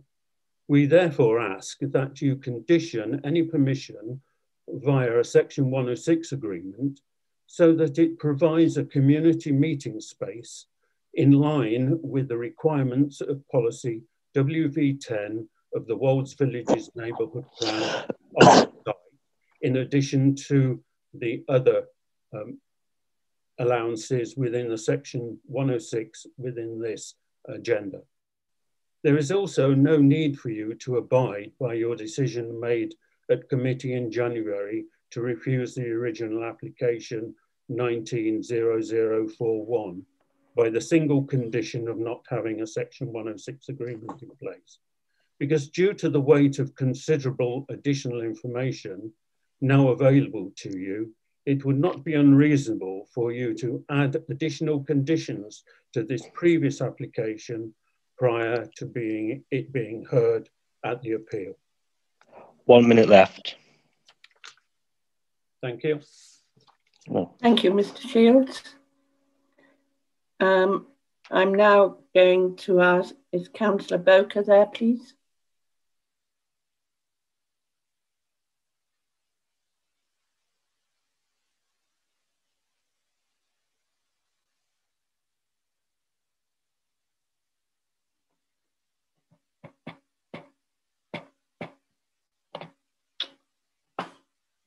Thank you very much, Councillor Boker. Can you hear us?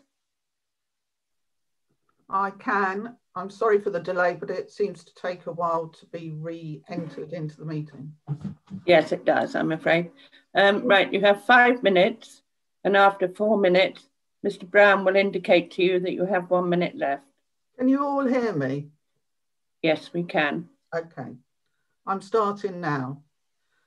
Good evening, members, and I apologise if some of this is repetitive to what you've already heard, but I took the decision to concentrate on the 106 agreement. So as you have heard, there are some very valid objections to this application. Not least is that it contradicts our current local plan of Burton being another settlement with infill only and small scale, and is totally unsustainable as it offers no existing facilities except for a garage. However, at January Plans Committee, members were asked to accept officers' recommendation to refuse the preceding application based solely on a lack of 106 agreement, because Charnwood had fallen below their 5-year supply of new housing. Now, I don't believe Burton should be penalised for that issue. That vote at January plans was not unanimous, and those that did vote for officers' recommendations said that they were reluctant to do so, but felt obliged to. One also assumes that planning had no S106 agreement in place at the time, as that was the reason for refusal. So since then, a 106 agreement has been agreed with the developers without any consultation with the parish council. And yet Council 106 policy says parish councils should be consulted on all 106 agreements. So why not this one? Burton feels that it has been rubber bounced into this development. And as Robert Shields pointed out, we could actually end up with 230 new houses in Burton. If you look at page 29 of the officer's report under infrastructure, which he showed in his presentation, policy CS24 states that new development should contribute either on or off-site to any infrastructure arising as a result of the proposals. Such requests must be necessary to make the development acceptable in planning terms. And consultation on page 29 regarding the application resulted in the following request to meet infrastructure deficits. And yet there's been no consultation with the parish council. Yet the planning officer has told me the 106 agreement has now been decided. Yet on page 49 of Burton's or the Wolds neighbourhood plan, it specifically states under policy WV10 that Burton would like a contribution to a new meeting space, i.e. an additional community meeting space. That does not mean additional sports facilities. So why hasn't this been included in the 106 agreement when the planning officer told me that they had given all due thought to the neighbourhood plan?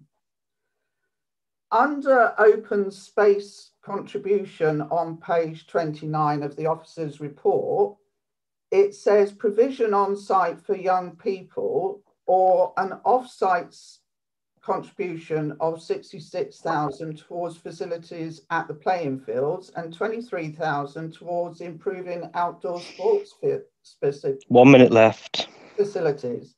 This amounts to about 90,000. When I asked the planning officer, he said this didn't mean a new village community space. So what does it mean and who decided what it should be spent on? If you are still minded to accept officer's recommendation, then I would respectfully ask that the developer agrees to put this money towards what Burton has actually asked for in their neighbourhood plan, which is a new community hall. And they definitely do not want any more sports facilities like tennis courts. Since this is only for an outline planning consent, there is still plenty of time for officers to consult with the parish council on the 106 agreement. That's it, Chair. Thank you very much, Councillor Boker.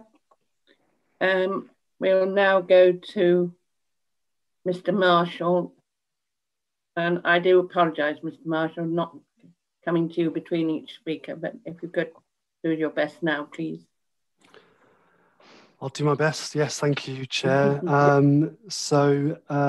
Access was raised. Obviously, access has been considered by the local highway authority in terms of the access to Melton Road, with the crossing point that's proposed to the northern side of Melton Road, which obviously would, and obviously the width of the footway has been considered by them, and obviously they've not objected to the application on that basis.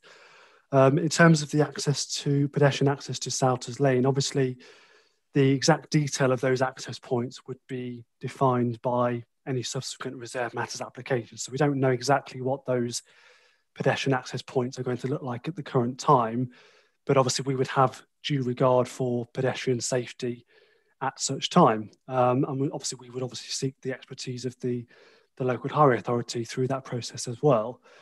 The sort of issue of sustainability of the location was raised, but obviously as members will be aware, and as was discussed in January, obviously we're in a position where we have to consider other sites which are perhaps less or not our preferred options, because we don't have a 5-year housing land supply. So unfortunately that is the situation. It was suggested that due weight should be given to the fact that there's now an application at the Sturdy Farm site, and that due weight should be given to the neighbourhood plan. I covered the application in respect of the Sturdy Farm site at the beginning of the presentation. Obviously, the fact that an application has been submitted there, albeit it's at the very early stages of being considered, that doesn't alter the status of the development plan. So the development plan, in terms of the key housing policies, still don't carry any additional weight, and therefore that doesn't alter the planning balance. And in terms of the weight given to the neighbourhood plan, obviously officers have given weight to the neighbourhood plan, and the harm that arises from the conflict with the neighbourhood plan, is given weight in the planning balance. But as I said previously, the harm arising from that doesn't outweigh the benefits of the scheme. It was requested that should members approve the application, additional Section 106 money should be secured for community facilities. Now, this also ties into the comments that were made by Councillor Boker. We did consult, obviously we consulted Burton Parish Council through the course of the application. It's at that point that should the Parish Council have wanted to make a specific request for any other additional community facilities, then it should have been requested at that point, and that should have been based on evidence, so that we as officers can make an assessment as to whether it is still compliant. And also, obviously, the applicant would need to agree to that as well for it to go into any draft Section 106 agreement. So unfortunately, that request wasn't made, and we're now at the point where we have to determine the application. Obviously, notwithstanding that, there are open space contributions which have been requested by the Council's Open Spaces Department, of which the youth play and the outdoor sports facilities, as mentioned by Councillor Boker, would be spent in the village. It may be that we can incorporate some additional wording into the Section 106 that provides a greater degree of flexibility as to where those contributions would be spent insofar as they relate to open space. But unfortunately, we can't now incorporate additional contribution requests for anything other than the open space, i.e. the community facilities. I think that's everything. I don't know whether Mrs. Jackson wants to pick up anything else. No, that's everything. Okay. Thank you, Chair. Thank you very much, Mr. Marshall. And I invite the committee to make any comments or ask any questions. If you could raise your hand, please, using the hand signals. At the moment, there is no one. So, Councillor Tassell, thank you very much. on one of the slides of Seals Close, it showed an access. Now, what Mr. Marshall said was that the development site was behind the houses. It was a rather large access. Was that access actually to the development site? And if so, could people be using it to come out onto a much smaller estate road rather than using the main Melton Road? Thank you. Mr. Marshall, did you want to come back? Thank you, Chair. Yeah, there is a sort of turning head at the end of Seals Close, which doesn't provide direct access onto the application side. It certainly wouldn't be used as a vehicular access. The only vehicular access that's being considered as part of the outline application is that from Melton Road. But there may be possibility that an additional pedestrian access could be created there. But obviously that isn't part of the current application because we're considering outline only. So no, to answer your query, there won't be a secondary vehicular access from Seals Close. Thank you. Councillor Forrest. Thank you very much, Madam Chair. Yes, on page 29 of our pack, there are two headings, sustainability and infrastructure. Under sustainability, the paragraph there talks about cycle paths, footpaths from the development into the village, and points out that there are bus stops within easy reach of the development on Melton Road, and that the applicant has indicated a willingness to supply new residents with travel packs and bus passes to encourage the use of this service, which it is all well and good. But further down, it talks about infrastructure. And for the NHS, £35,000 towards improving Barrow Health Centre, and over the page, £2,000 to increase stock at Barrow Library, which is fine because Barrow is the service centre for Burton, well, for all the Wells villagers really. But my difficulty is that unless you have a car, you won't be able to access these facilities, the library, the health centre, and everything else that the thriving metropolis of Barrow has to offer you without a car, because their travel packs notwithstanding, there is no direct bus service between Burton and Barrow, or between any of the Wolds villages really.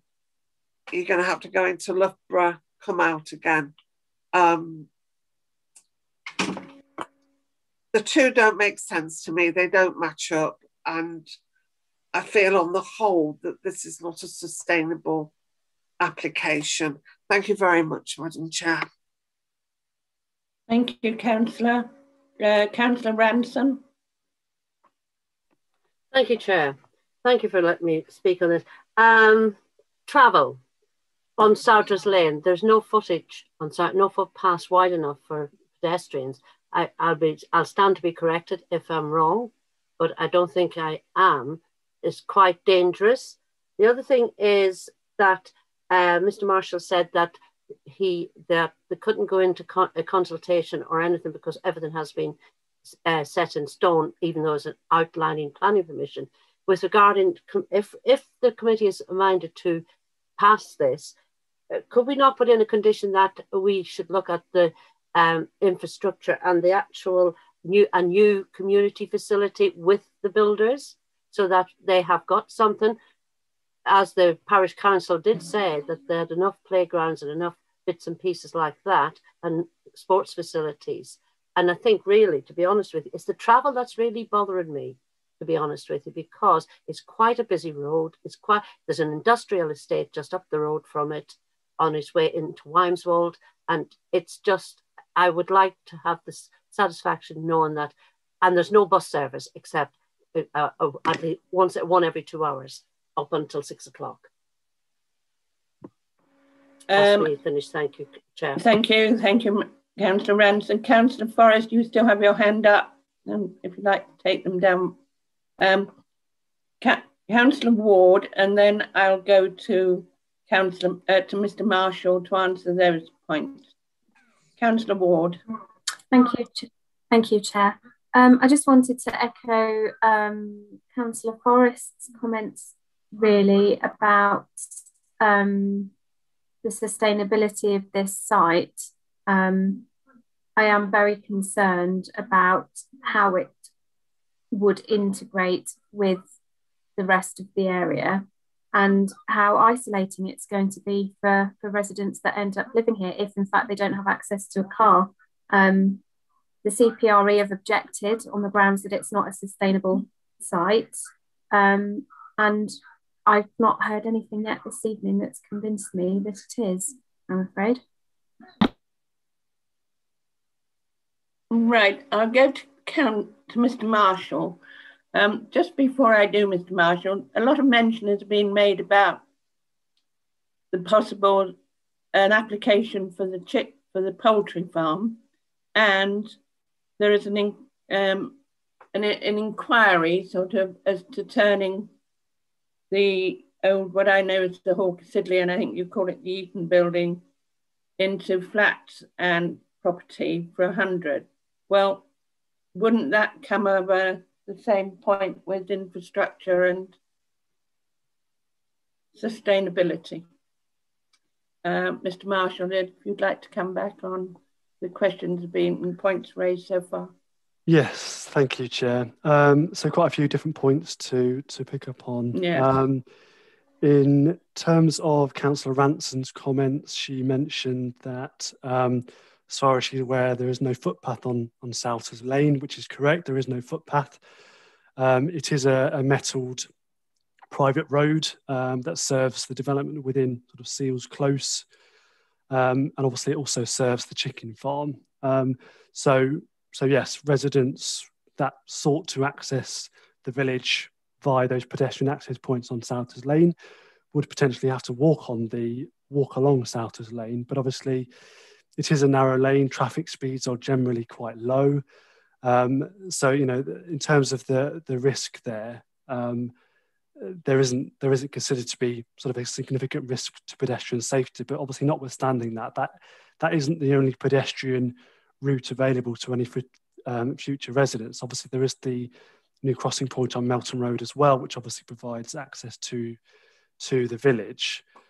It was requested whether additional Section 106 contributions could be incorporated as part of any sort of detailed reserved matters, but unfortunately we can't do that. The Section 106 needs to be determined and signed prior to the outline planning permission being granted. In terms of the site sustainability, you know, I think officers have recognised that Burton on the Wolds isn't the most sustainable assessment that we have. You know, it is served by a primary school, it's got a shop, it's got a public house, it does have a bus route, albeit a limited bus route. And there are employment options nearby. So we're not saying it's the most sustainable location, but unfortunately our policy position is that our sort of development strategy and our settlement hierarchy is out of date. So we have to consider other sites which are potentially sort of less preferable, but albeit are sort of sustainable enough to accommodate that number of dwellings. And then there was a question from Councillor Fryer in respect of the Eaton Works. What it was, Mr. Marshall, was that all the speakers have mentioned that they were not very happy with this site and why weren't, but there was the other sites that have been mentioned where some form of applications are going in, whether it's just draft applications, inquiring applications, but it was raised that the poultry farm application would be more suitable, but my way of looking at it, only my way of looking at it, that's virtually on this site. And then they were talking about what I know as the Hawker Siddeley site, which is the bigger place further up the road, which could be considered for that they felt could possibly be more suitable. That's all it was. So I don't know if Jackie wants to come in as well, Jacqueline Jackson, but that's all I was asking, Mr. Marshall. Yeah, I can pick up on that. So in terms of the Sturdy Farm site, obviously that site has been put forward as a reserve allocation within the neighbourhood plan. Obviously the neighbourhood plan is not development plan yet. It hasn't been adopted. And also, we're in a situation where unfortunately we can't pick and choose the sites. We have to consider each application on its individual merits, taking into account the policy position at the time of the determination. And the other issue, the other matter that I would also point out to members is obviously you considered this identical scheme back in January. You went with the officer's recommendation to refuse, or what you would have done if it had been an application, you would have refused it on the single grounds of the lack of a signed Section 106 agreement. Nothing has changed in terms of the policy position or the sort of site sustainability credentials since then. So yeah, unfortunately, it's not a case of being able to pick and choose. Each application needs to be considered on its individual merits. Thank you very much. I see Councillor Charles has got his hand up. Mrs. Jackson had her hand up, but it's come down, so I presume that's because Mr. Marshall clarified the points that were being raised. Thank you. Councillor Charles. Thank you, Chair.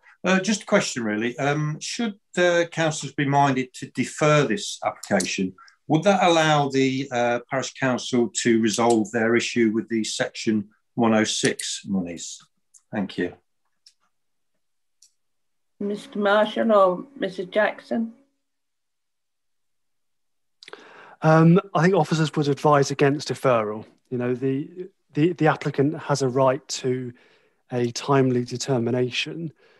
And, with all due respect to Burton Parish Council, they have been consulted and they had the opportunity to make any particular requests at that time. And they haven't. So I would advise against deferral. I'm presuming we would have to have very strong grounds for deferral. Correct, yes, Chair. Really strong grounds. It couldn't be, oh, well, we want to give a parish council a chance to alter their requests. Mrs. Jackson. Yeah, I think I think that's right, Chair. You do need strong grounds. I'd also like to point out that obviously, whilst we members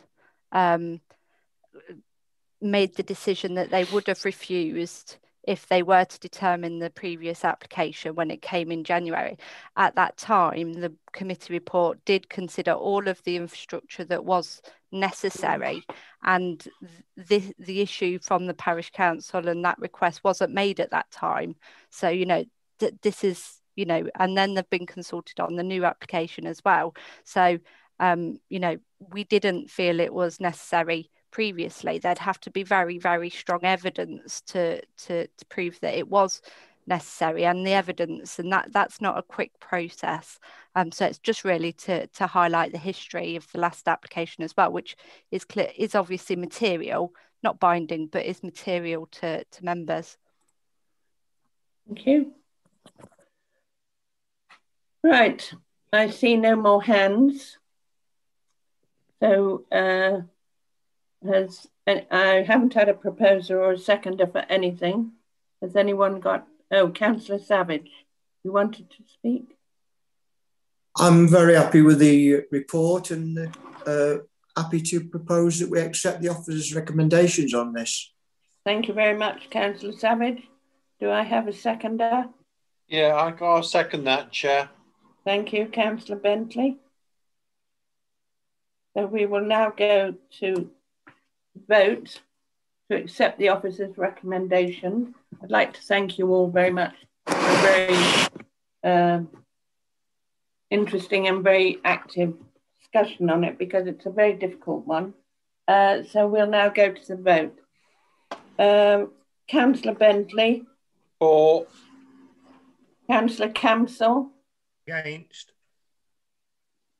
Councillor Capleton. For. Councillor Charles. I think regrettably for, Chair. Councillor Forrest. Against, please, Chair. Yeah. Councillor Grimley. Thank you, Chair. For. Yeah. Councillor Lowe. I can't hear you, Councillor Lowe.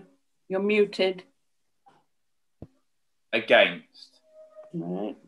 Councillor Ransom. Against, Chair. Councillor Savage. For, Chair. Councillor Tassell. Against. Sorry? Against. Thank you. Councillor Tillotson. Thank you, Chair. I'm against. Councillor Ward. Against, Chair. Thank you. So we have 1, 2, 3, 4, 5, 6, 4, and 1, 2, 3, 4, 5, 6, 7 against. So I need to know on what grounds you are refusing and what policy. Sorry, Chair. Yeah. You cast your vote on my record. Oh, right. Sorry. Yes, I was for. Oh.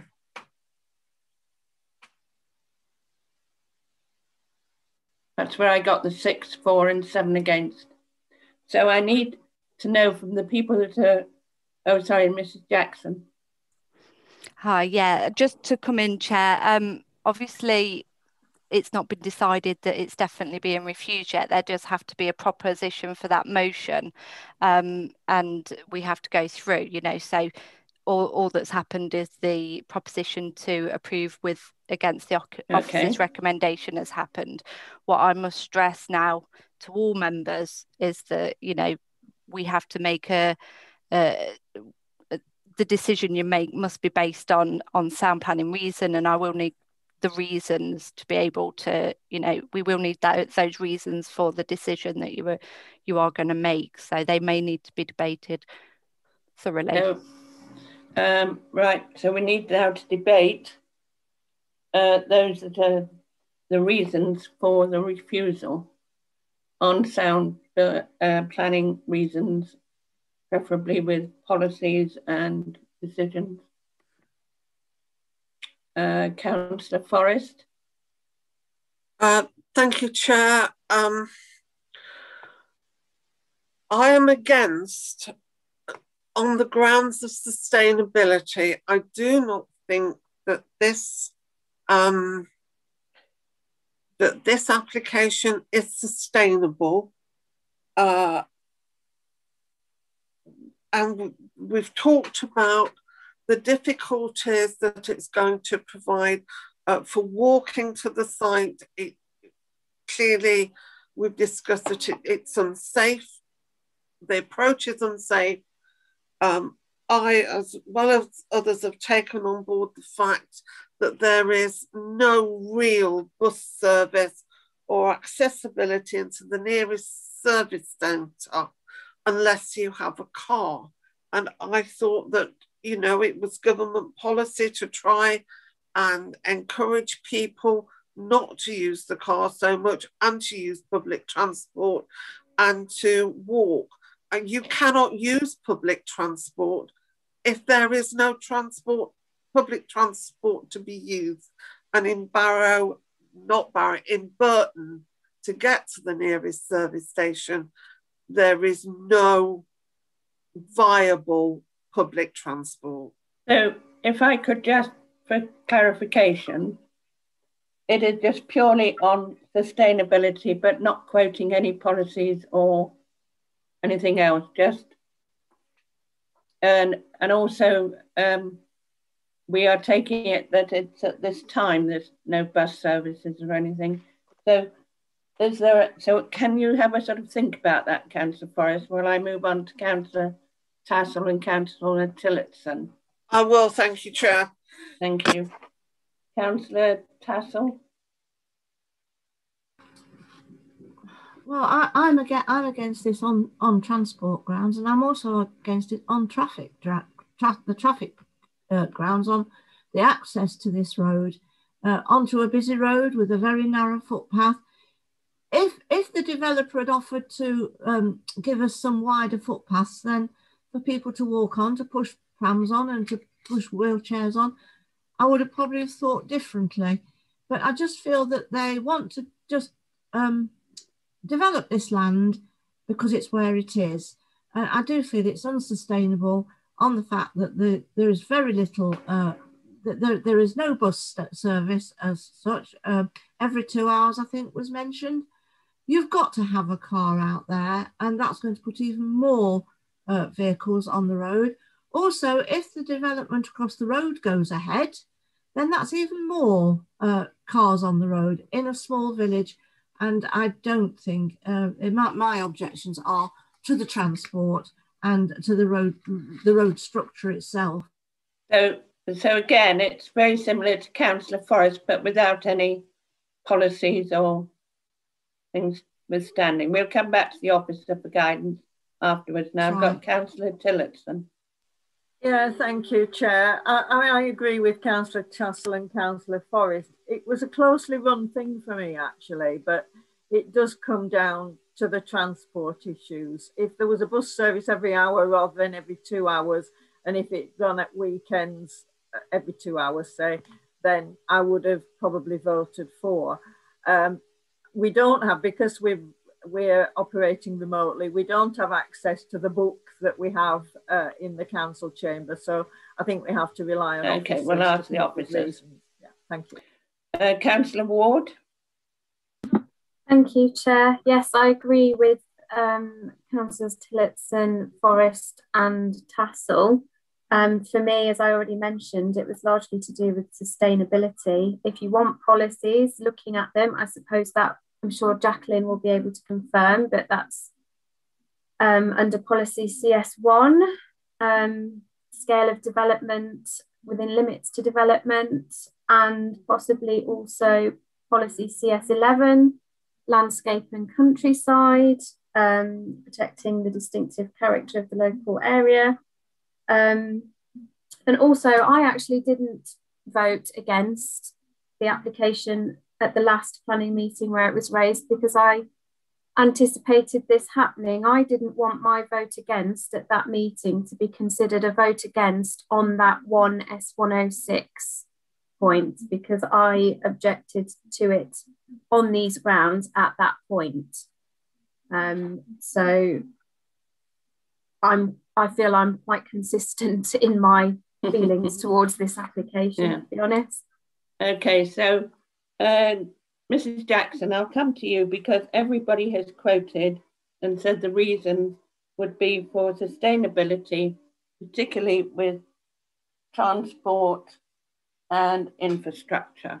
Can you help them out? Help us out, please.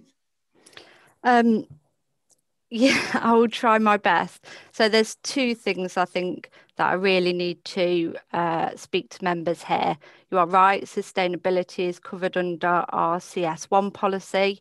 However, without a 5-year supply, as we go into a lot of detail in the report, that policy must be considered out of date. And that puts you in the tilted balance. So any harm that you do identify has to significantly and demonstrably outweigh the benefits of the new housing in a time when the council doesn't have a 5-year supply. That's really strong. It's a government directive in the NPPF, and that's how we have to consider applications, whether we like it or not, in a 5-year, where we don't have a 5-year housing supply. The other thing that I do need to stress to members quite strongly is that you did consider the site, all the aspects of the site, when it came to you in January. at that time, you didn't raise that you thought the site was unsustainable, and you didn't make a resolution to add that as a reason for refusal. So you will have to explain why you feel what has changed since that decision to make the site now unsustainable. I mean, I must stress that point because the council is in a public examination defending the grounds that you did make that resolution on next month. And, we have to, officers are going to be cross-examined and defending that point. We can't add extra reasons for that appeal now at this late stage. I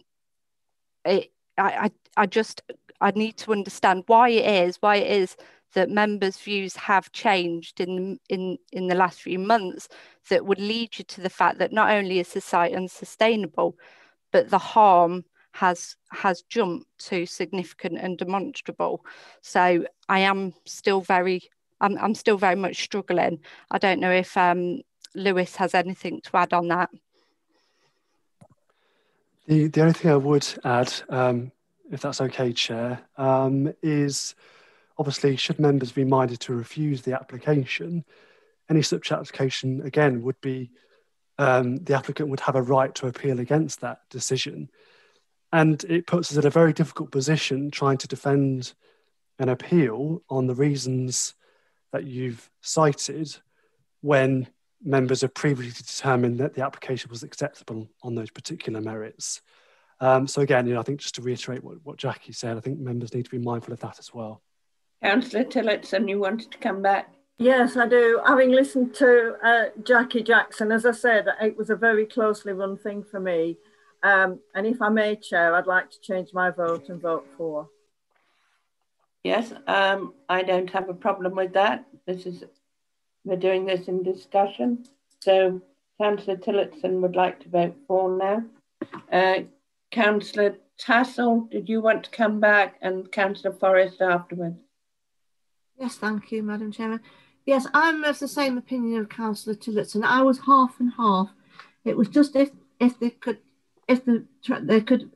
do some mitigation towards the traffic, then I was all right. But if in that case, then if it's got to go through, then I will change my vote. Okay. Vote for. Thank you. I'll come to you, Councillor Forrest. I think with obviously the applicants will be listening and reading our reports, and I think the fact that we have highlighted that we are unhappy with the infrastructure and the traffic things may not legislate to them or tell them they've got to, but I'm sure any sensible one would take it on board. Councillor Forrest, you wanted to come back? Yes, I've heard what everyone has had to say, but I still have great reservations about this application, and I will not be withdrawing my vote. And can you explain, please, Chair, or someone explain, what happens now? Do we alter the first vote, or have we got to take a second vote? I can just go, before I go to Councillor Ransom, I'll go to Mrs. Jackson for clarification. So the last proposition failed. So that's off the table now. Members will need to make a new proposition and a new vote. What that proposition is up to the members. Okay. Right. I have got, I'll go to Councillor Ransom for her points, and then we have to have another proposal and seconder. Thank you, Chair. Thank you for that. Yeah, thank you. That's what Miss Jackson has actually answered what I was going to query. Okay. Councillor Savage. I'm very happy with the officer's report, and I'd like to go back to recommending again this proposal. Okay. Do I have a seconder? Yeah, I'll second that, Chair. Thank you very much. So the new proposal is that we accept officers' recommendations and it's proposed by Councillor Savage and it's seconded by Councillor Bentley. And I'll now go to the vote. I've got a clean sheet of paper, so there's no confusion. Councillor Bentley. For. Councillor Camsell. I can't vote for it, so I'll abstain. All right. Councillor Capleton. For. Councillor Charles. For. Councillor Forrest. Against, please, Chair. Thank you. Councillor Grimley. For, Chair. Thank you. Councillor Lowe. Against, Chair. Thank you. Councillor Ranson. Against, Chair. Councillor Savage. For, Chair. Councillor Tassell.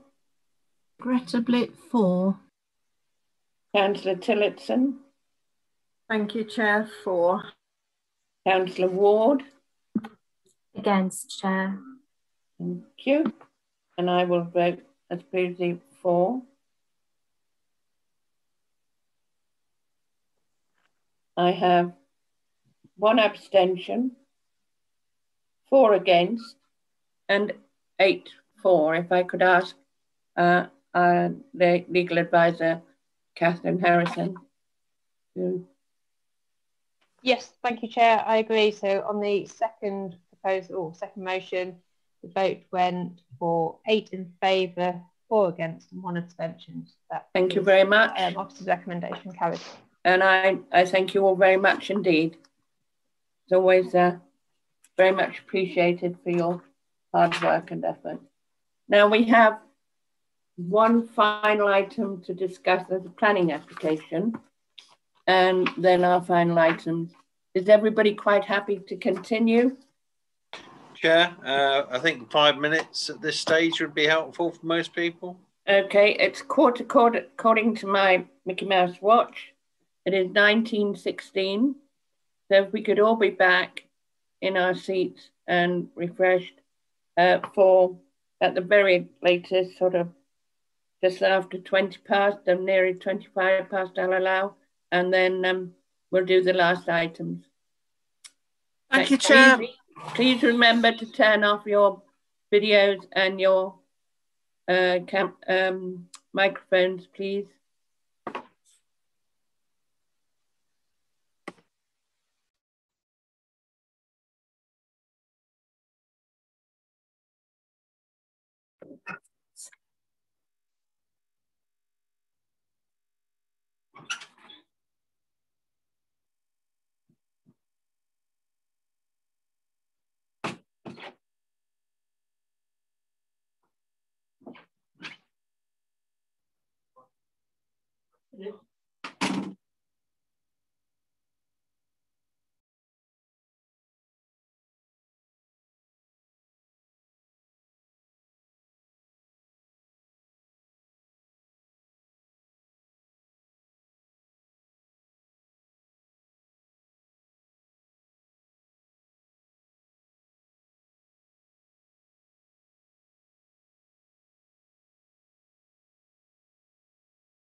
Okay.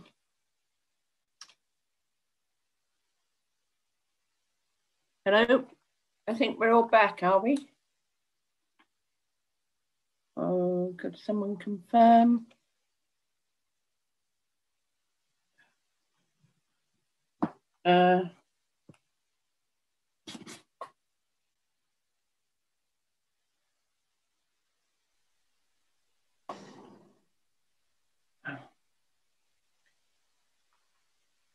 Ian? Yes? I've just torn up one of my scripts by mistake. Okay. Could you just confirm who's speaking for the Quenibra? I know it's Councillor Grimley. Who else is it? Yeah, just one moment. Is it a... I've got it to hand, Chair, if you would Oh, like have me to you? read it out. It's Yeah. Helen Dawkins on behalf of... Oh, no, sorry, it's not. It's Jenny Keane on behalf of Marrons for the applicant, and it's Councillor Daniel Grimley as ward councillor. So it's Jenny Keane for PC. And No, Jenny Keane is the agent on behalf of the applicant. Okay, and Councillor Grimley, ward councillor. So yeah, just the two speakers. Thank you very much indeed. Thank you. Sorry about that. That's I thought I'd tidy up my floor where I'd thrown all the papers. Tore up the wrong ones. Okay, are we all back now? I think we're all here now, aren't we? Yes. Okay. So we will, is anybody missing? Can anybody see anybody that's missing?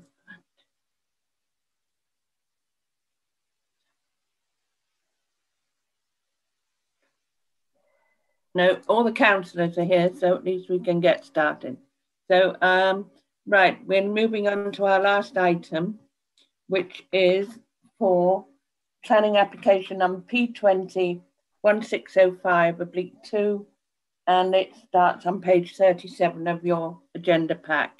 So, and I would like to welcome to the Plans Committee, he hasn't done a runner yet, is Mr. Mark Pickrell, who is a Principal Planning Officer, who is now presenting this application to us. So welcome, Mark. Thank you, Chair. Off you go. Thank you very much. So if I just share my screen with the slides.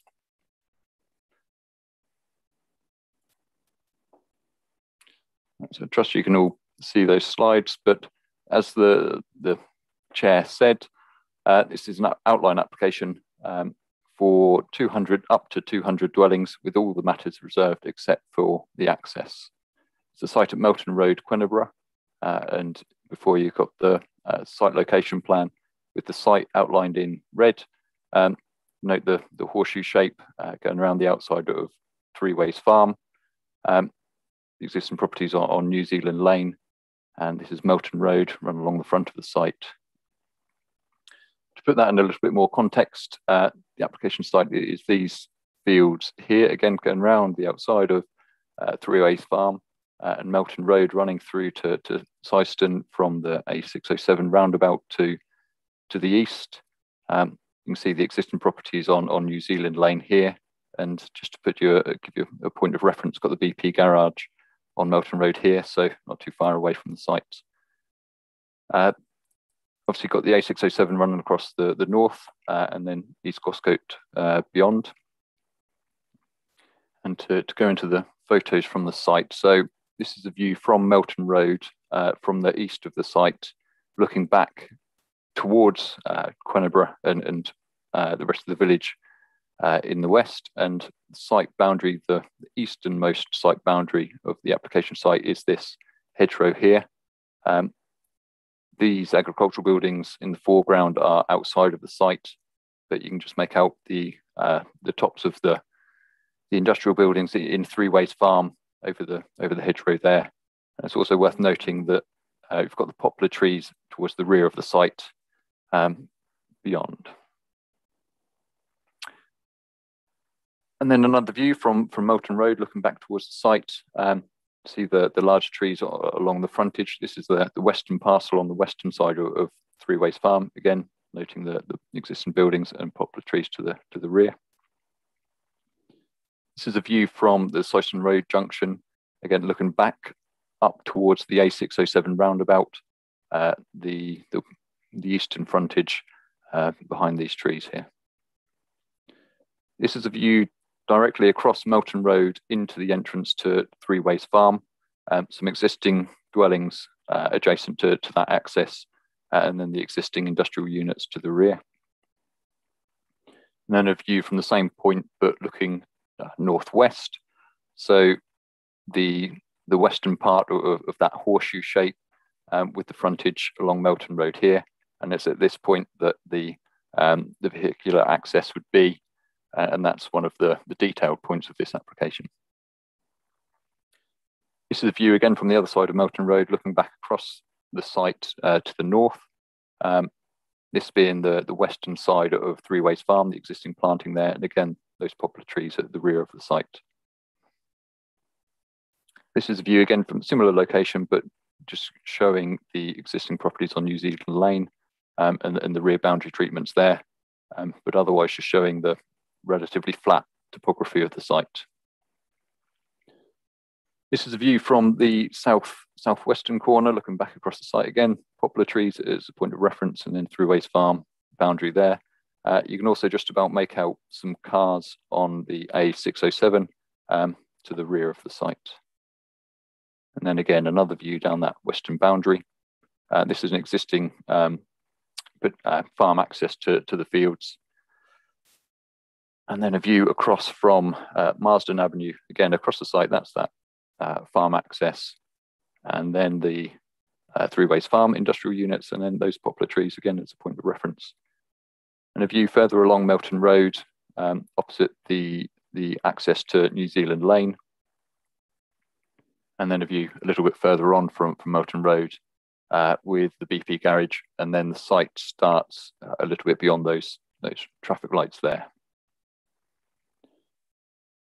And then this is a view taken from Google Street Maps, which is a bit safer than stopping on the A607, but it's a view from the rear of the site, looking back down towards the site. So you can see that the poplar trees just through that first row of planting along the embankment. It's also worth pointing out that the A607 is that a little bit higher than the rest of the area, but it does have the fairly substantial landscaping along that boundary, along that embankment. And then just where you've got the traffic lights there to put you in the, give you a point of reference, is the industrial estate at East Goscote. So view from the rear there. To summarise what's set out in the report, and as you've heard in the previous applications this evening, the council doesn't have a 5-year land supply at the moment. So the policies of the development plan can only be given a reduced weight, and that applies to the adopted core strategy and the SAVE policies from the local plan. The key ones which are relevant to this application are shown there. It's also worth noting that there are emerging policies coming forward. The Queniborough Neighbourhood Plan is at a relatively advanced stage where it's been independently examined, but due to the postponement of referendums, it hasn't been made, so it doesn't formally form part of the development plan. So whilst it can't be given full weight at the moment, it can be given significant weight. And then it's also worth noting that the emerging local plan did propose to allocate part of the site for 100 dwellings as part of the preferred options consultation back end of 2019. But as that's still at a relatively early stage, very limited weight can be given to that emerging local plan. In terms of the affordable housing, 40% is proposed, which is in accordance with the policy, and that's included as one of the heads of terms in the Section 106 recommendation. In terms of the market housing mix, this is an outline application for up to 200 dwellings. The precise mix of housing hasn't been agreed as yet, but it's reasonable to put that in a condition that could be agreed as part of the reserve matters. With this site being in the countryside and outside of the settlement limits for Quenderborough, its impact on the appearance of the countryside and landscape is particularly important. And added to that is the fact that the site is within what's designated as an area of separation. The designation itself is ALSJ, with the primary focus to protect the separation between Quenderborough and Syston, but it also extends to the north to provide separation and protect the individual characteristics of East Goscote and Quenderborough as well. And as shown on this slide, this ALSJ is this green area, and the application site does fall wholly within that area of separation. So while the new and emerging local plan can't be given full weight, can only be given very limited weight at this stage, the evidence base prepared as part of that can give an indication of some key points to bear in mind for consideration of this application.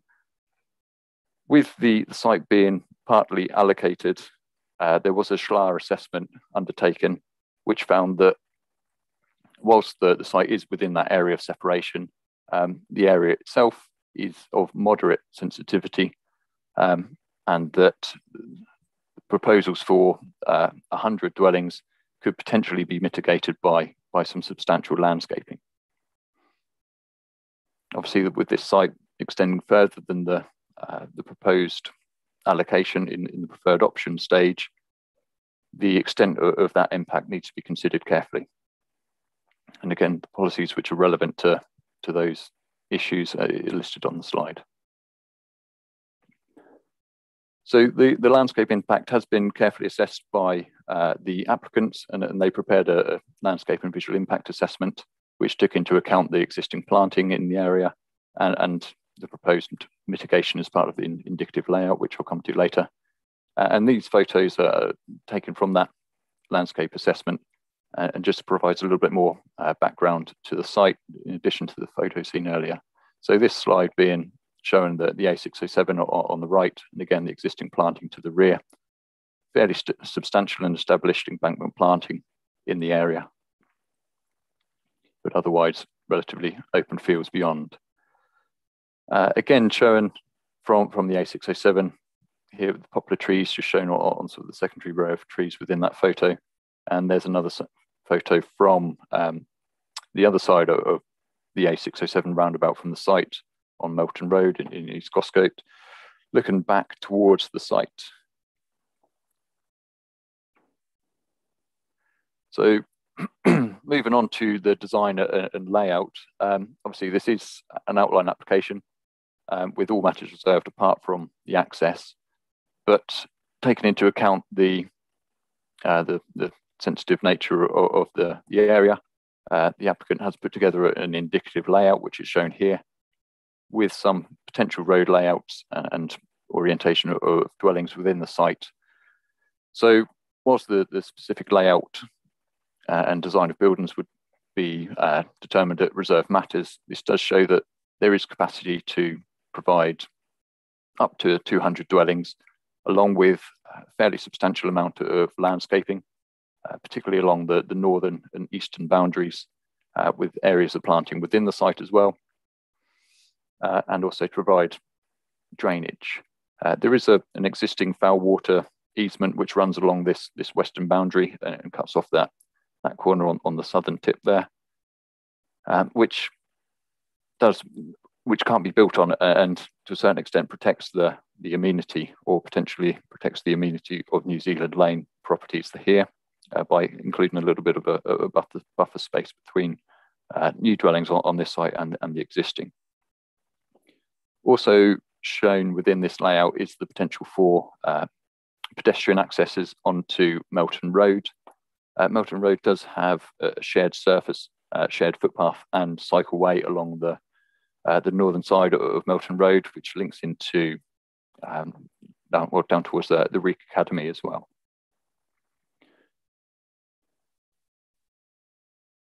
As I set out earlier, so outline application, but access is a detailed point for consideration today.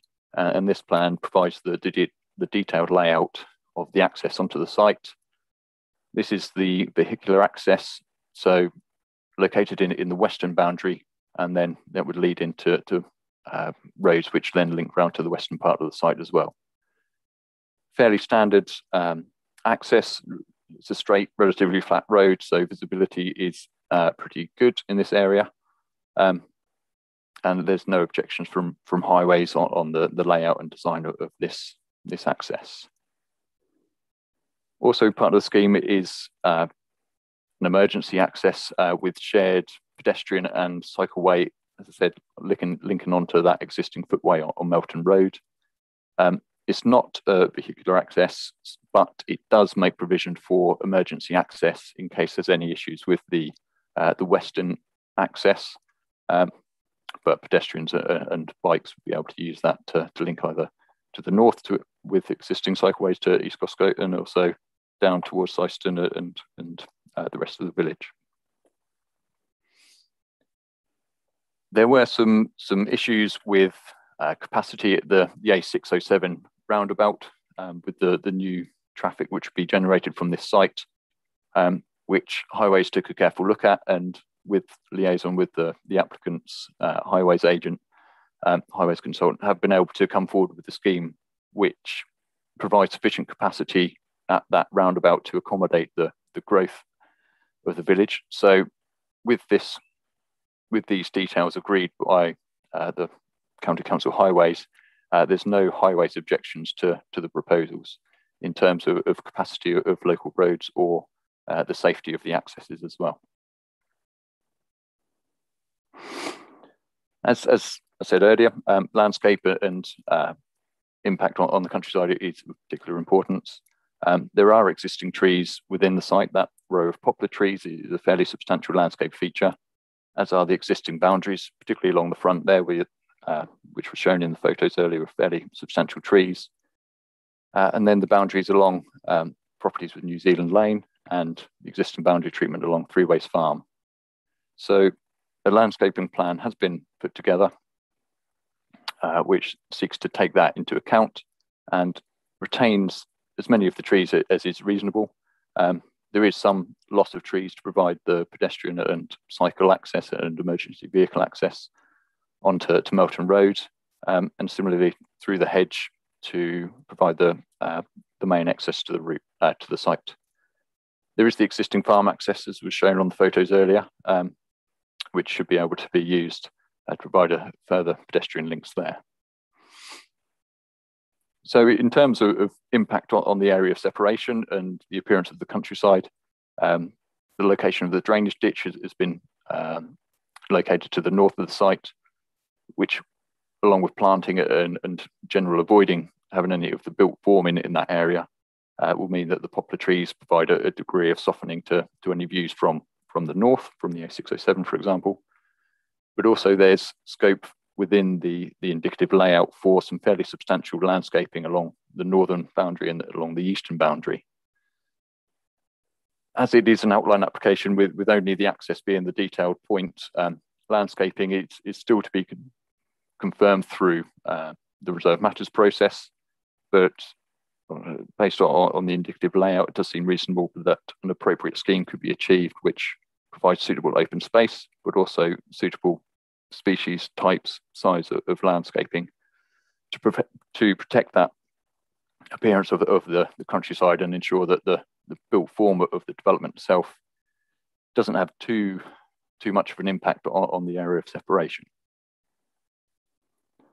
So moving on to flood risk and drainage, this slide shows the site around Three Ways Farm. The blue area shows flood zone 2. So the majority of the site is located within flood zones 1 with the lowest risk of flooding. And that in turn informs the drainage or indicative drainage layout, which, subject to the details of the exact layout of housing and roads within the site, it does seem feasible that an appropriate drainage scheme could be provided, which makes the most of a substation to the north of the site, which then via at a controlled rate drains into an existing drainage ditch to the rear. Foul water, there's an existing, as I said, easement along the western boundary, so that it's feasible to be able to for the development to link into that. So overall, there's no objections from the lead local flood authority in terms of drainage or flood risk. So no technical objections there, although details would need to be secured through conditions at the reserve matter stage. Moving on to infrastructure. Consultation has been undertaken as part of the application with the various stakeholders. And whilst there's no, in principle, objections to the proposals, there are requests for contributions either on-site facilities or contributions towards off-site facilities to make the development acceptable. Those are listed above on the slide. So 40% affordable housing based on the maximum amount of 200 dwellings coming forward. 40% would equate to 80 dwellings being made available as affordable housing. As part of the indicative layout, there does appear to be sufficient scope to provide on-site play areas, as well as making some off-site contributions. Full details for that are included in the report. Highways have requested some improvements to local bus stops and then travel packs and bus passes, as well as a travel plan coordinator and travel plan monitoring. And in terms of education, there was some discussion with the county council. The nearest school, the nearest primary school to this site is the Quenborough Church of England school. That is an academy, and when approached by the county council with the potential for Section 106 contributions to facilitate expansion, they declined on the basis that they don't want to expand any further. And instead, the county council have agreed that there could be potential for St Peter and St Paul's Academy in Syston to be expanded, which is still within the 2-mile walking radius of the site. So in terms of impact on primary schools, the county council were content that provision could be made should planning permission be granted. And similarly for special schools in early years, there are facilities in the area, but they would need some sort of contribution to be able to accommodate the growth from this site. And again, that relates to the libraries, waste and healthcare. In terms of healthcare, again, the figure shown here is in relation to local surgeries. You would have noticed from the extras report that there was a relatively late request for contributions to the Leicester University Hospitals Trust. Having reviewed that and the justification provided by the trust, officers are of the view that the request isn't still compliant. They've gone into the full detail in the extras report response, but in part that relates to the fact that the trust receives funding from the clinical commissioning group, which provided the comments on the local surgeries, but didn't consider that the hospital was justified in this instance. And it does still continue to get funding from national taxation. So to sum up on the other points as well, being a greenfield site, ecology was a particular consideration. There aren't any specifically protected species recognised on the site. There are some habitats in terms of existing trees, but there isn't anything in particular that couldn't be reasonably protected. But to be able to fully assess what's on the site and what could be provided on the site, conditions could reasonably be added to require a biodiversity impact assessment. And there is, through the extent of landscaping proposed, the potential to achieve net gain in terms of biodiversity and ecology.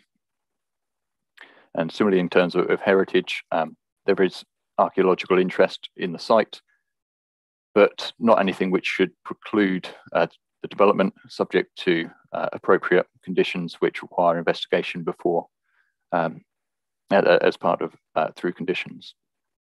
And again, in terms of agricultural grade land, grade 3B, 3A, so not the best, but not the worst, but not something which is sufficient to justify refusal.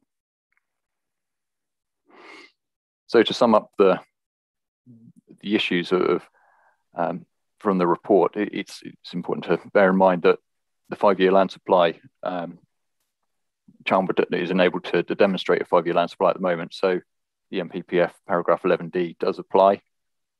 That sets out the balance and presumption in favour of sustainable development. So any issues to justify refusal need to be significant and demonstrably adverse to be able to outweigh the benefits from housing supply.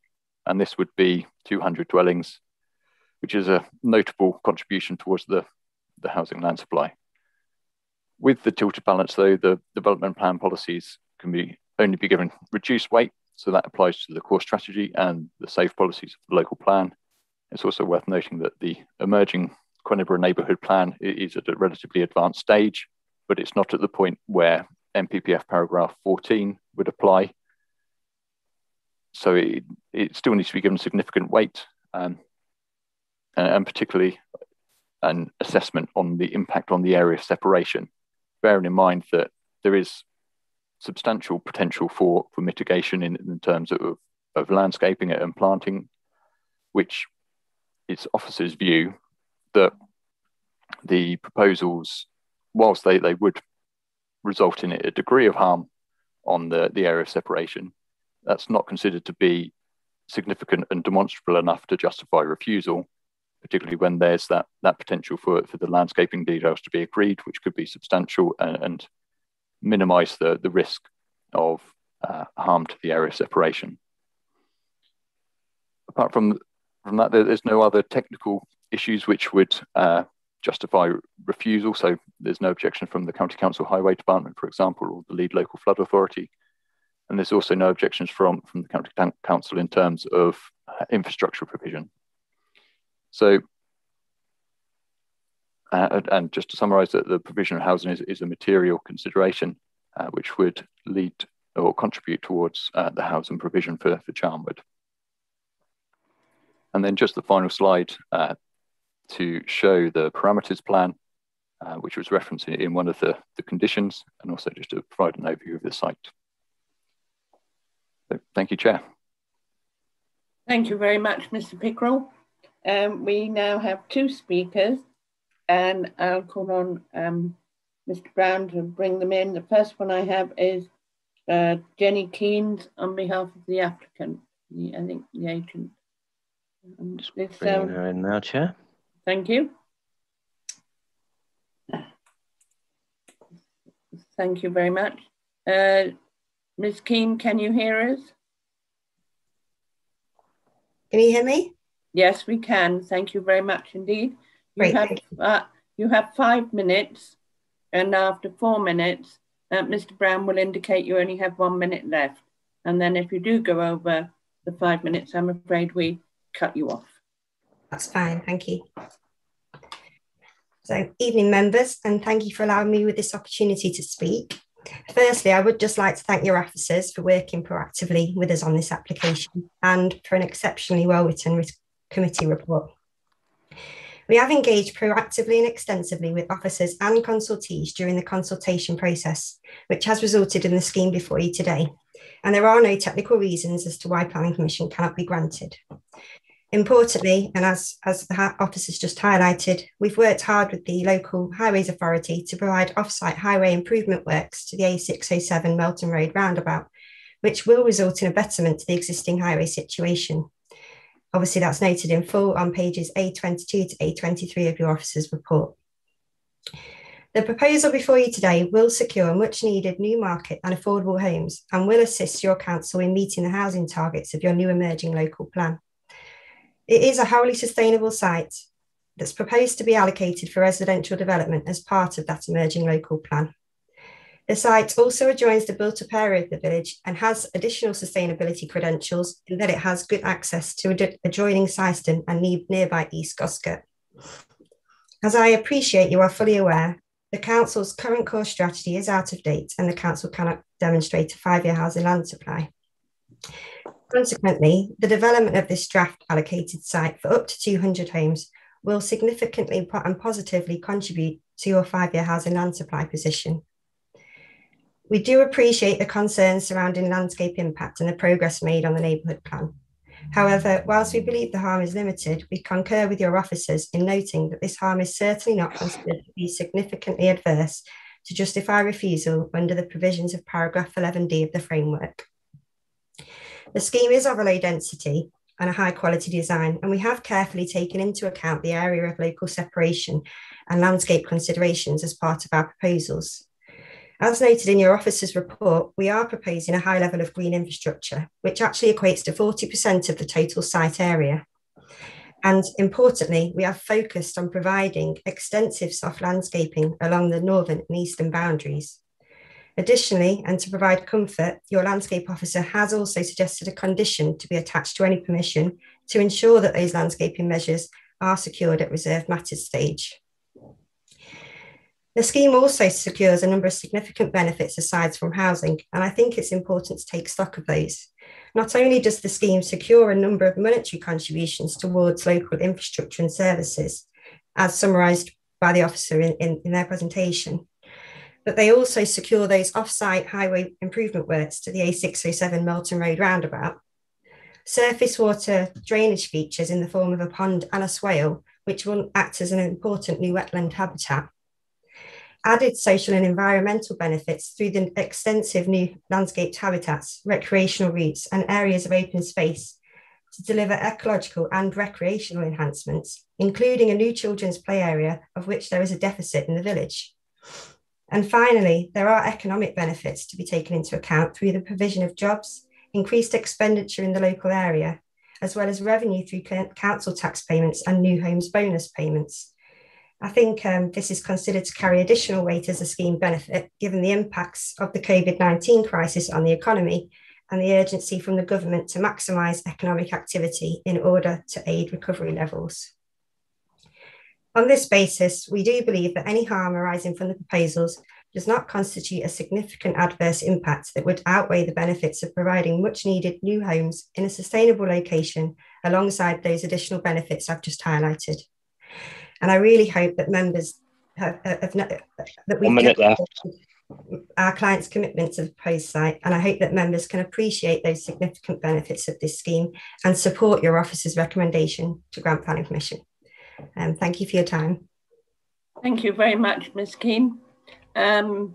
Pickrell, did you want to come back on it? No, we're all right on that because we haven't done an opposition. So, Councillor Grimley. Bear with me, Chair. I'll just get him in. Councillor Grimley as the ward councillor. Yeah. Just bring him in now. Thank you. Thank you. Councillor Grimley, you're back with us. Can you hear us? Can you hear me now, Chair? Yes, I can. Thank you very much. Councillor Grimley, you have 5 minutes. After 4 minutes, Mr. Brown will give you the 1 minute warning. And if you're still talking after 5 minutes, I'm afraid we'll have to cut you off. So if you'd like to begin when you're ready. Yeah. Thank you, Chair. And thank you to members of the Planning Committee for letting me speak tonight. I hope members will agree with me that there are serious valid objections to the plans before you. This is a view shared by local MP Ed Arger, County Councillor James Poland, local parish councils and local residents. There are a number of key factors to consider. Most importantly, that the site is located outside of the limits of development for the village and forms a very, very important part of the landscape character of the area. This was acknowledged in Charwood's refusal or reasons for refusal for the previous application here a few years ago. Appeal by the applicant was withdrawn as they could not overcome this. a very small reduction in the number of houses in this application is really a token gesture that doesn't address the fundamental issues here. So refusals on the previous grounds of a sustained and significant harm to the local separation between Quellinborough and East Goscott. This must be properly considered and must be properly looked at by members. I have concerns that there's been no formal site visit by members guided by an officer. This is important. So it's very, very important. The harm to the character of the area is a serious material consideration. The lack of a guided site visit calls into question how members can form a proper judgment. Understand that site visits are not always possible at the moment and the current restrictions, but other planning authorities have been able to provide extensive drone footage of the area to give members a full understanding of the site in context. A handful of carefully selected photographs in themselves do not really allow members to make a proper judgment. This reason alone justifies the deferment until committee members are given an opportunity to visit the site or be provided with proper footage from a drone. The openness of the area is a unique part of the character and cannot easily be looked at in photographs.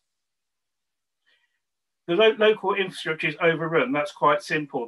As the officer mentions, there's no capacity in the village school, and parents will have to drive primary school children to Syston via the very busy Melton Road. Mentioned doctors. Well, recently the doctors in East Goscott had closed, so the doctors in Syston now taking capacity from East Goscott, and it is well above capacity. They're actually refusing to take on new patients. So any new development, Thurleton Salby doctors will have to take at the start because spaces in the Syston surgery will be quickly snapped up as by existing residents. So yeah, even with the 106 million proposed, it's unlikely that the effects of this development can be mitigated locally. Going on to Melton Road, well, most people know, or hopefully should know, that Melton Road in itself is a very busy and very dangerous road. It is heavily congested at peak periods. Serious road issues here have been acknowledged by Leicestershire Highways. They've tried to put in measures previously. They don't work. It's quite simple. They put in a vehicle activated sign. It's ignored. It's a waste of time. Again, with Leicestershire Highways, I do have real concerns with what they are approving at the moment. More recently, there's a development agreed at Barley Fields in Quellinborough off the Barby Road. And one of the major concerns by residents on that development is about the amount of near misses when driving in and out of the estate there. And this is with proposals agreed. 1 minute remaining. Highways. I think there is obviously the issue of neighbourhood plan, which I'd like to make sure that that is given proper weight, and I think it had received extensive support from local residents. And it's sort of in conclusion that all local representatives object to these proposals, and the serious concerns don't seem to be fully addressed. So I think the committee can again consider refusal on previous grounds of a substantial and significant harm to the local separation between Quellinborough and East Goscott, and maybe members do feel the need of proper site visit or be provided with proper drone footage and of the whole area in the context before they make a decision. Then the application should be deferred. Thank you for listening. Thank you very much, Councillor Grimley. Mr. Pickrell, did you want to come back on any of that yet, or shall we go to the council, the committee members' comments, and then you do it all at the end? I'm happy to sum it at the end. To be honest, it's not too much more to come back on that hasn't been said previously. So perhaps we could discuss further, and then if there's any other issues. Okay, thank you very much. Councillor Lowe. Thank you, Chair. I'd first of all like to thank Mr. Pickrell for an excellent report. I think that was really good and really quite informative. So thank you. First one, well done. Thank you very much, sir. But I feel like I've got a gun held to my head tonight, Chair. On the last one and this one, this 5-year supply, we as a council are giving the permission for developments to be built, but the builders are not building them. I think it's then wrong that we have developers taking advantage of that, which they are doing with this one, in my opinion. I'm very, very against this one, and I think we should be refused it on exactly the same grounds as we did last time. I can't see any benefit at all for Queniborough. As Councillor Grimley said, the doctors can't cope. You've got a school in Queniborough that's refusing to grow. So you're going to have kids there wanting to go to that school and not going to be able to. So then they're going to have to get in the car with mum and dad and drive to Syston to go to the nearest school. There's so many reasons why this should be refused. But I think if we use the same ones as we did last time in 2018, that would be sufficient. Thank you, Chair. Thank you very much. Councillor Ward. Thank you, Chair. I'd like to echo most of the comments that Councillor Lowe just made, actually. I think to tell us that this site is wholly sustainable is ignoring the fact that this development will put significant strain on existing infrastructure in the surrounding area. As Councillor Lowe just said, throwing S106 money at schools and doctors doesn't create more school places. It doesn't create more capacity at the GP surgery. GP surgeries are already under strain. They're already oversubscribed. The schools are oversubscribed. This is going to create massive problems because it's not in walking distance to the development, to the nearest available primary school, which means that where the nearest primary school is, they're going to suffer the fate of having parents parking all over the place to deliver children to it, adding to the number of cars on the road. It's going to cause real problems in terms of the designated area of local separation. I feel like is it a coincidence that the last application and this one have gone in just as neighbourhood plans are being developed, just before they're agreed? I don't know. It feels like it's not. I'm minded not to support this application at the moment. Thank you. Chair. Right, Mr. Pickrell, would you like to come back? Yes, sure. Obviously, infrastructure is a key point, which has been considered throughout the consultation period in the report and this evening.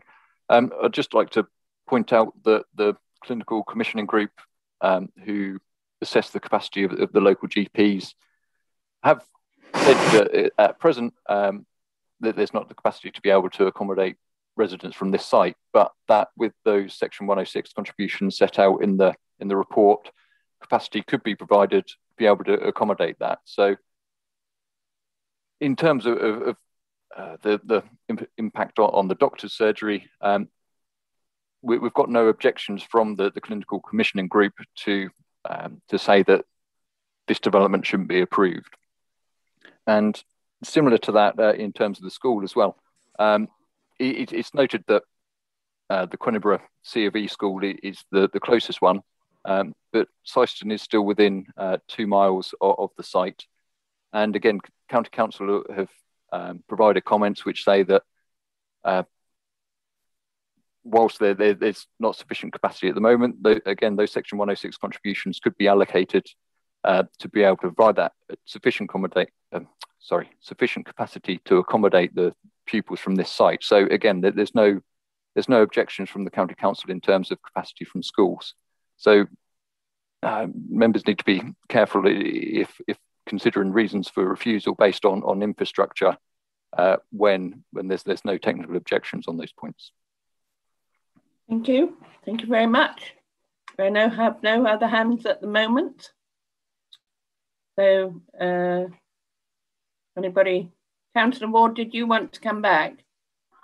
Yes, sorry, Chair. There was a question and I forgot to ask it last time. I just wanted to ask, what is the material difference between the last application that was put in for this site that was refused and this one, just to understand? Would you like to come back to that, Mr. Pickrell? Yes, sure. The 2018 application was an outline application for 220 dwellings, for up to 220 dwellings. And I understand at that stage they didn't provide the same level of detail in the indicative layout. So this one has a reduced number of dwellings down from 220 to 200 dwellings, and it includes the broad development framework plan, the indicative layout, and the green infrastructure principles plan, which shows that there's capacity for a fairly substantial landscaping strip, particularly along that northern and eastern boundary. Okay. And can I ask Chair just what it was specifically refused on last time? I think Mr. Pickrell just answered that, didn't he? If you'd like to come back. No, there is a summary in the committee report on page 48. I haven't got I could get the reason for refusal up. If you bear with me.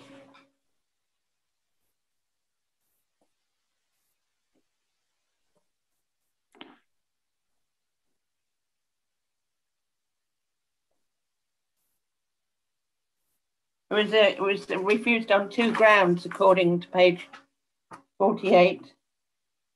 Yes, yeah. The summary on page 48. And so those were the grounds. It was the 2 grounds. It was on page 48, and also at that time, the appeal was withdrawn. They withdrew the appeal. They're relatively lengthy reasons for refusal, and hence the summary in the report. But the main thrust of each one is one in relation to CS1 and the Quenira being an other settlement in terms of the core strategy, and this site being outside of the settlement boundary and not being small-scale infill development. And then the second reason for refusal was along the lines of the impact on the area of local separation and the relevant policies there. Okay, right, Councillor Forrest. Sorry? Councillor Forrest. I was just thanking. Oh, you're thanking. Councillor Tassell and Councillor Charles were before me, Chair. Oh, right. Councillor Tassell. Thank you, Chair. Right. I'm asking myself, would this development have come forward if we'd have had the 5-year land supply? As it's been refused before, it looks as if they're just taking their chances with this, I'm afraid. And can I ask the officers, is the S106 money for this development set in stone? Can it be changed? Because I do notice that on the site there is a sports ground. Are they going to give them another sports ground to replace it? Or is it just going to disappear? I'd like some questions on those, please. Thank you. Mr. Pickrell. Thank you, Chair. In terms of whether or not this would come forward if we did have a 5-year land supply, obviously that's a question for the applicant. But it is worth noting that this site has been promoted through the local plan process. So part of the site was proposed to be allocated in the preferred options scheme. The applicant provided comments at that stage again, which sought to put forward a larger site area than was put forward in the preferred options. I understand that they're still pursuing that option as well. So there are some longer term momentum from the agent to promote this site for up to 200 dwellings, or well, 220 if you go by the 2018 application as well. So whether or not it would come forward if we did have a 5-year land supply, I can't look into a crystal ball and say, but it is being promoted through the local plan process as well. In terms, sorry, well, there's just the other points about the Section 106 and the sports ground as well. I just wanted to respond on if that's okay. Yes, okay. of course. Sorry. The Section 106. Well, a draft Section 106 has been provided by the applicant.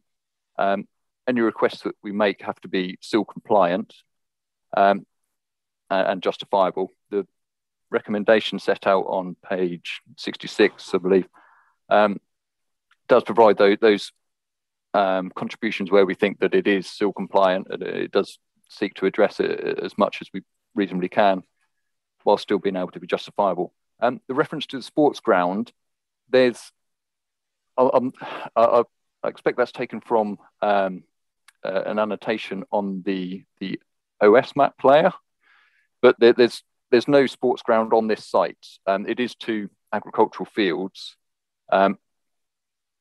so there's no existing provision for a sports ground on this site, which would need to be replaced or which would be lost by this application.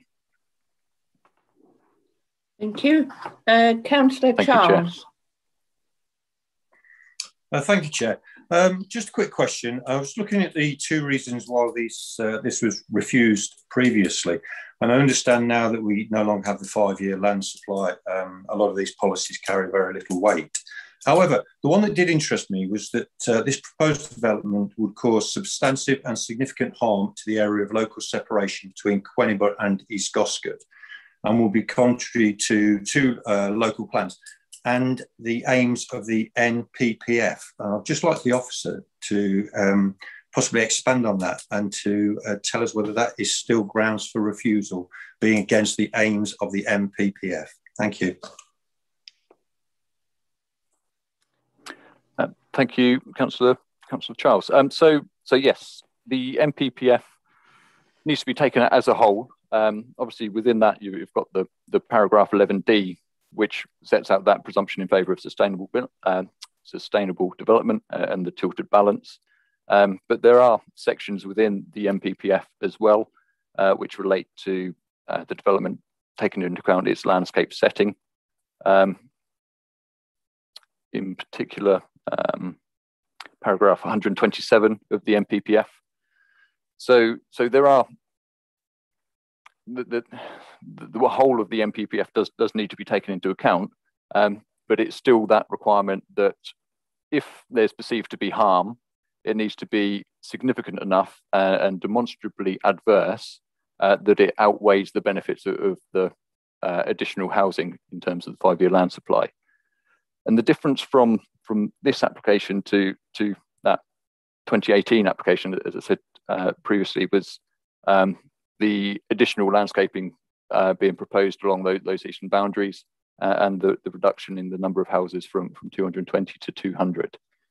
So whilst it's recognised that there was that previous reason for refusal based on the substantive and significant harm to the area of separation, councillors need to be sure that that's still the case despite the additional landscaping which could be secured through conditions.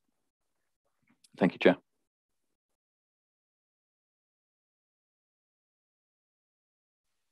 Councillor Forrest. Thank you, Chair.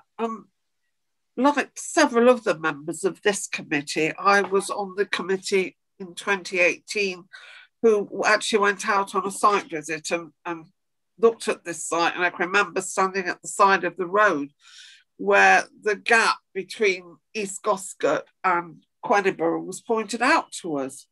And subsequently in our discussion back at the ranch, as it were, we were quite clear in our discussion that this development would cause substantive and significant harm to the area of local separation between the 2 villages. And when you stood by the side of the road there, that was quite clear. And this committee were very clear in the decision we took then. I cannot see that that has changed with this new application, because it seems to me, in view of what Mr. Pickrell's just said, all that would be stand then between Queniborough and East Goscott would be half a field and a couple of hedges. And I don't think that's acceptable. And secondly, I would have a lot more confidence in this application if I thought for one moment the infrastructure would come first. And capacity was built in the schools and the doctor's surgeries before one house was built. And I just think that were we to go ahead with this application, we are going to be putting enormous pressure on schools in Syston and on surgeries and medical facilities through several villages. I'm not happy with this. Thank you, Chair.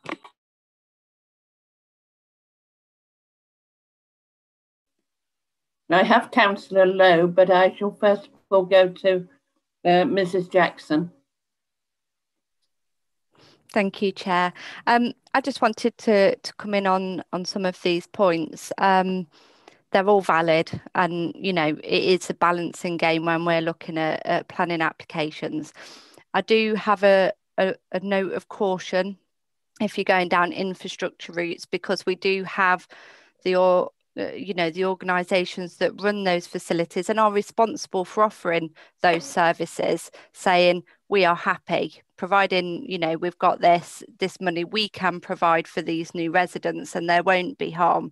So, if we're going to go down that route, we need to understand why we're taking a different view to those organisations whose responsibility it is to provide them. In terms of the previous refusal, back in 2018, we did have a 5-year supply. So all our policies had full weight and we weren't in the tilted balance situation. We were just in a normal balance situation. So that's a big difference here. That's not to say that, when you might find that the harm to the local separation or any other harm is significant and demonstrable. And that's, in your gift, as long as you understand that we are in that tilted balance situation. We're not back where we were in 2018, where we were just in a standard balance position. So it's just that air of caution for you, really, to make sure that you can justify those reasons. Thank you very much, Councillor Lowe. Thank you, Chair. I take real note of what Jacqueline has just told us there.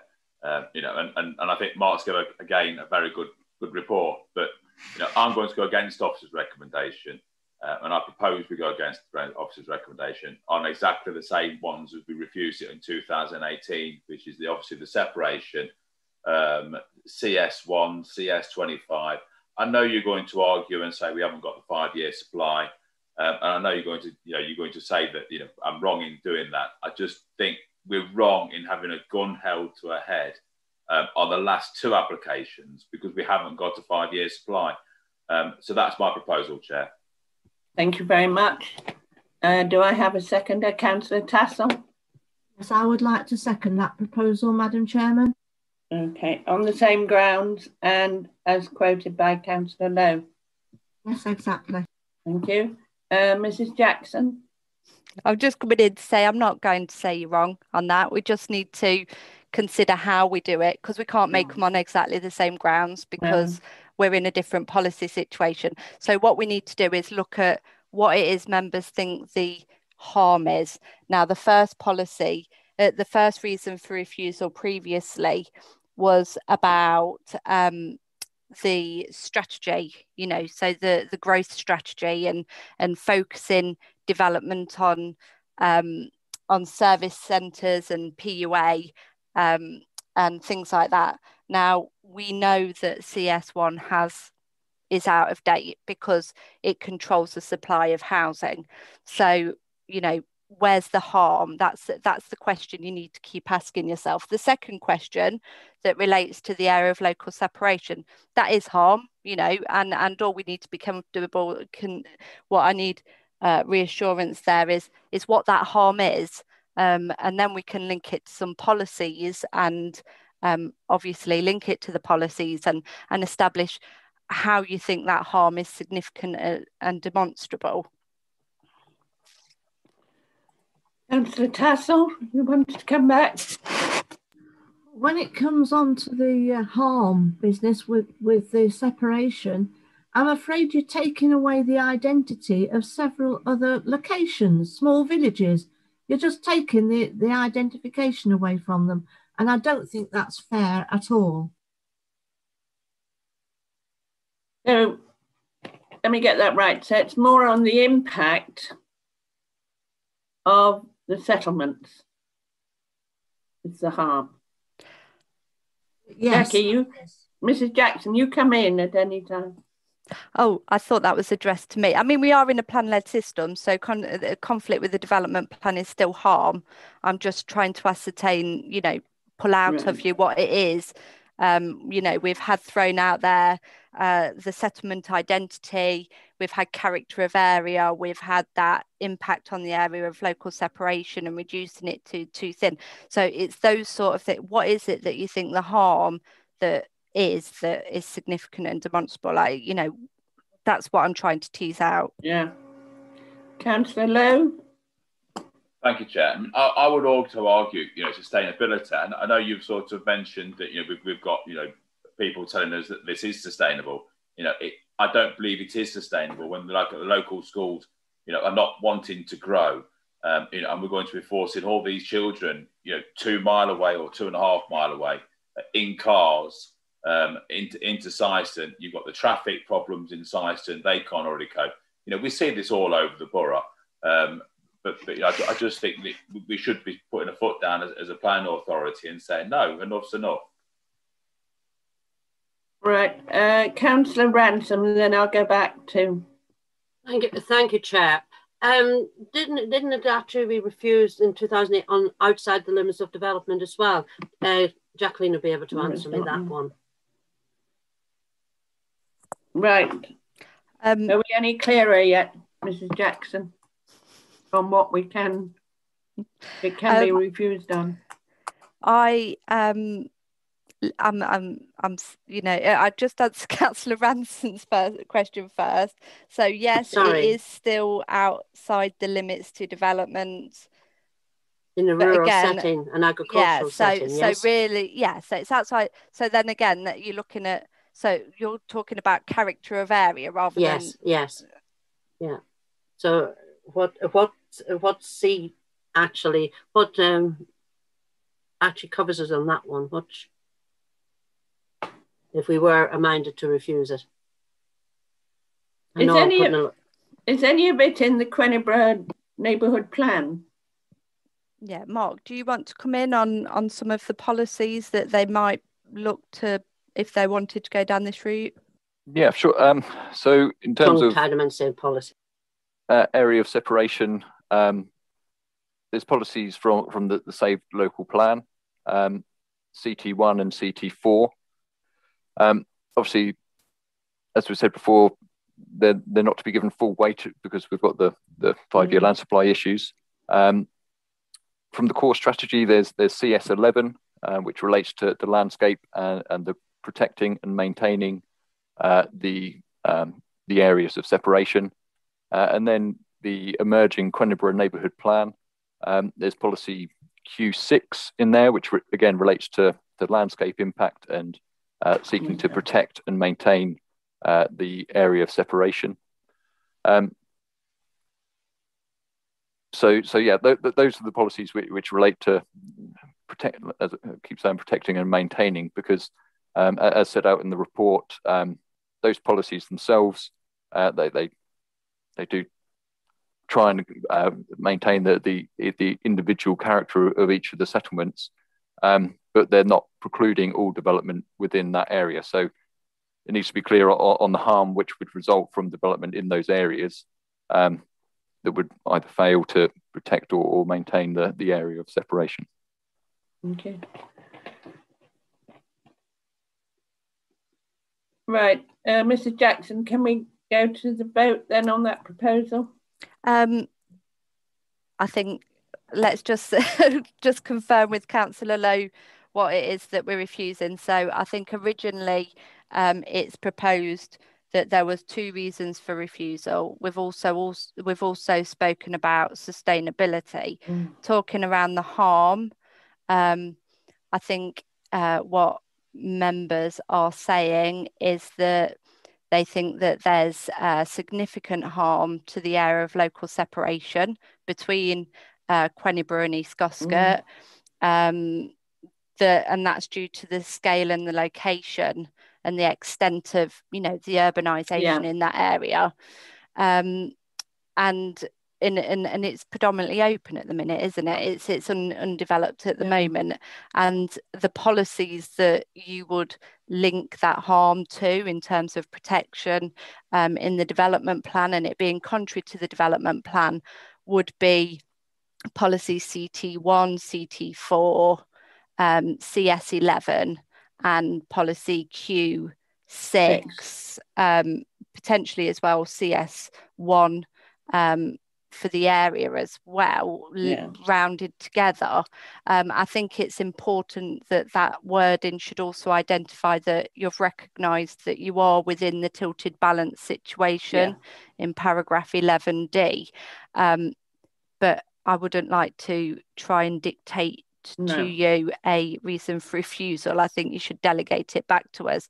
I would advise against having separate reasons for refusal. I think that should be the reason for refusal. I'd also advise going against potentially a standalone sustainability reason, which I think would be hard to justify. Okay, thank you. So I'll go back to the proposer and the seconder. The committee is minded to refuse on the ground that it is, with the things that have been raised, these areas of separation, the area, the character, some of those that are quoted, CT11, 1, CT4, CS11, Q6, and CS1, but we would delegate back to the officers to put that down for us. Mr. Lowe, Councillor Lowe. Thank you, Chair. I think that is absolutely spot on. I'd like to thank the officers for their guidance on this. Both of them, and Jacqueline, please never leave, because I think we'd be lost without your guidance, whether it's for or against. Thank you. And Councillor Tassell, as the seconder, are you happy with that? Yes, I'm very happy with that. Thank you very much. Okay. And I think we'd all thank Mrs. Jackson. As you say, what would we do without her? But also, I think it's been a slight baptism of fire from Mr. Pickrell, and he's coped very well and gave us an excellent report. I think, yes, I think it should be recognised that it was Mark that highlighted all those policies for us. Yes, he went through it, and he was, so welcome on board. We'll see you again. Right, so I'm now going to take the vote as discussed. So, Mr. Bentley. Against. Thank you. Mr. Camsell. Against. Mr. Capleton.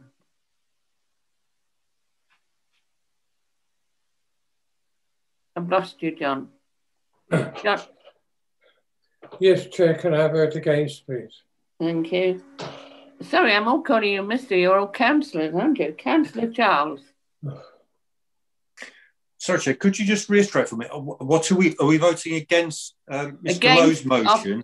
We're voting against officer's recommendation. We're a refusal, in other words.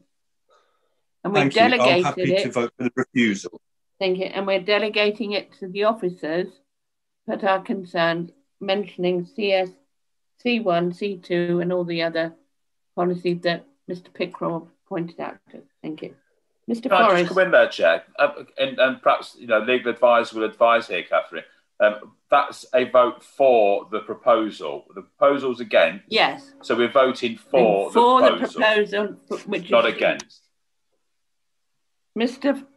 Councillor Forrest. You'd be voting for the refusal if you was voting for, just to clarify. So we've got to go back again. So we've got confused now. So we're voting against the proposal to refuse. So we need to go back. Shall I just, sorry, Chair, to interrupt. Shall I just confirm the proposition? Councillor Lowe, as I have it, has proposed to go against officer's recommendation in the report. Yes. Which would in effect refuse the planning permission. Yes. And he has put forward his reasons being, in summary, significant harm to the area of local separation between colonies, thus it would be scale location, extent of urbanisation, quoted policies we discussed earlier, and we're going to delegate authority back to planning officers to formulate the final wording of the refusal. Yeah. So we now need to vote for that motion. If you would like to Yes. refuse the application, if you disagree with refusing it, you'll be voting against the proposition that Councillor Lowe has put forward. Right. So that was probably the way I explained it, because I said we were voting against, but we weren't. We're voting for the proposition. So are we entitled to start again? Yes.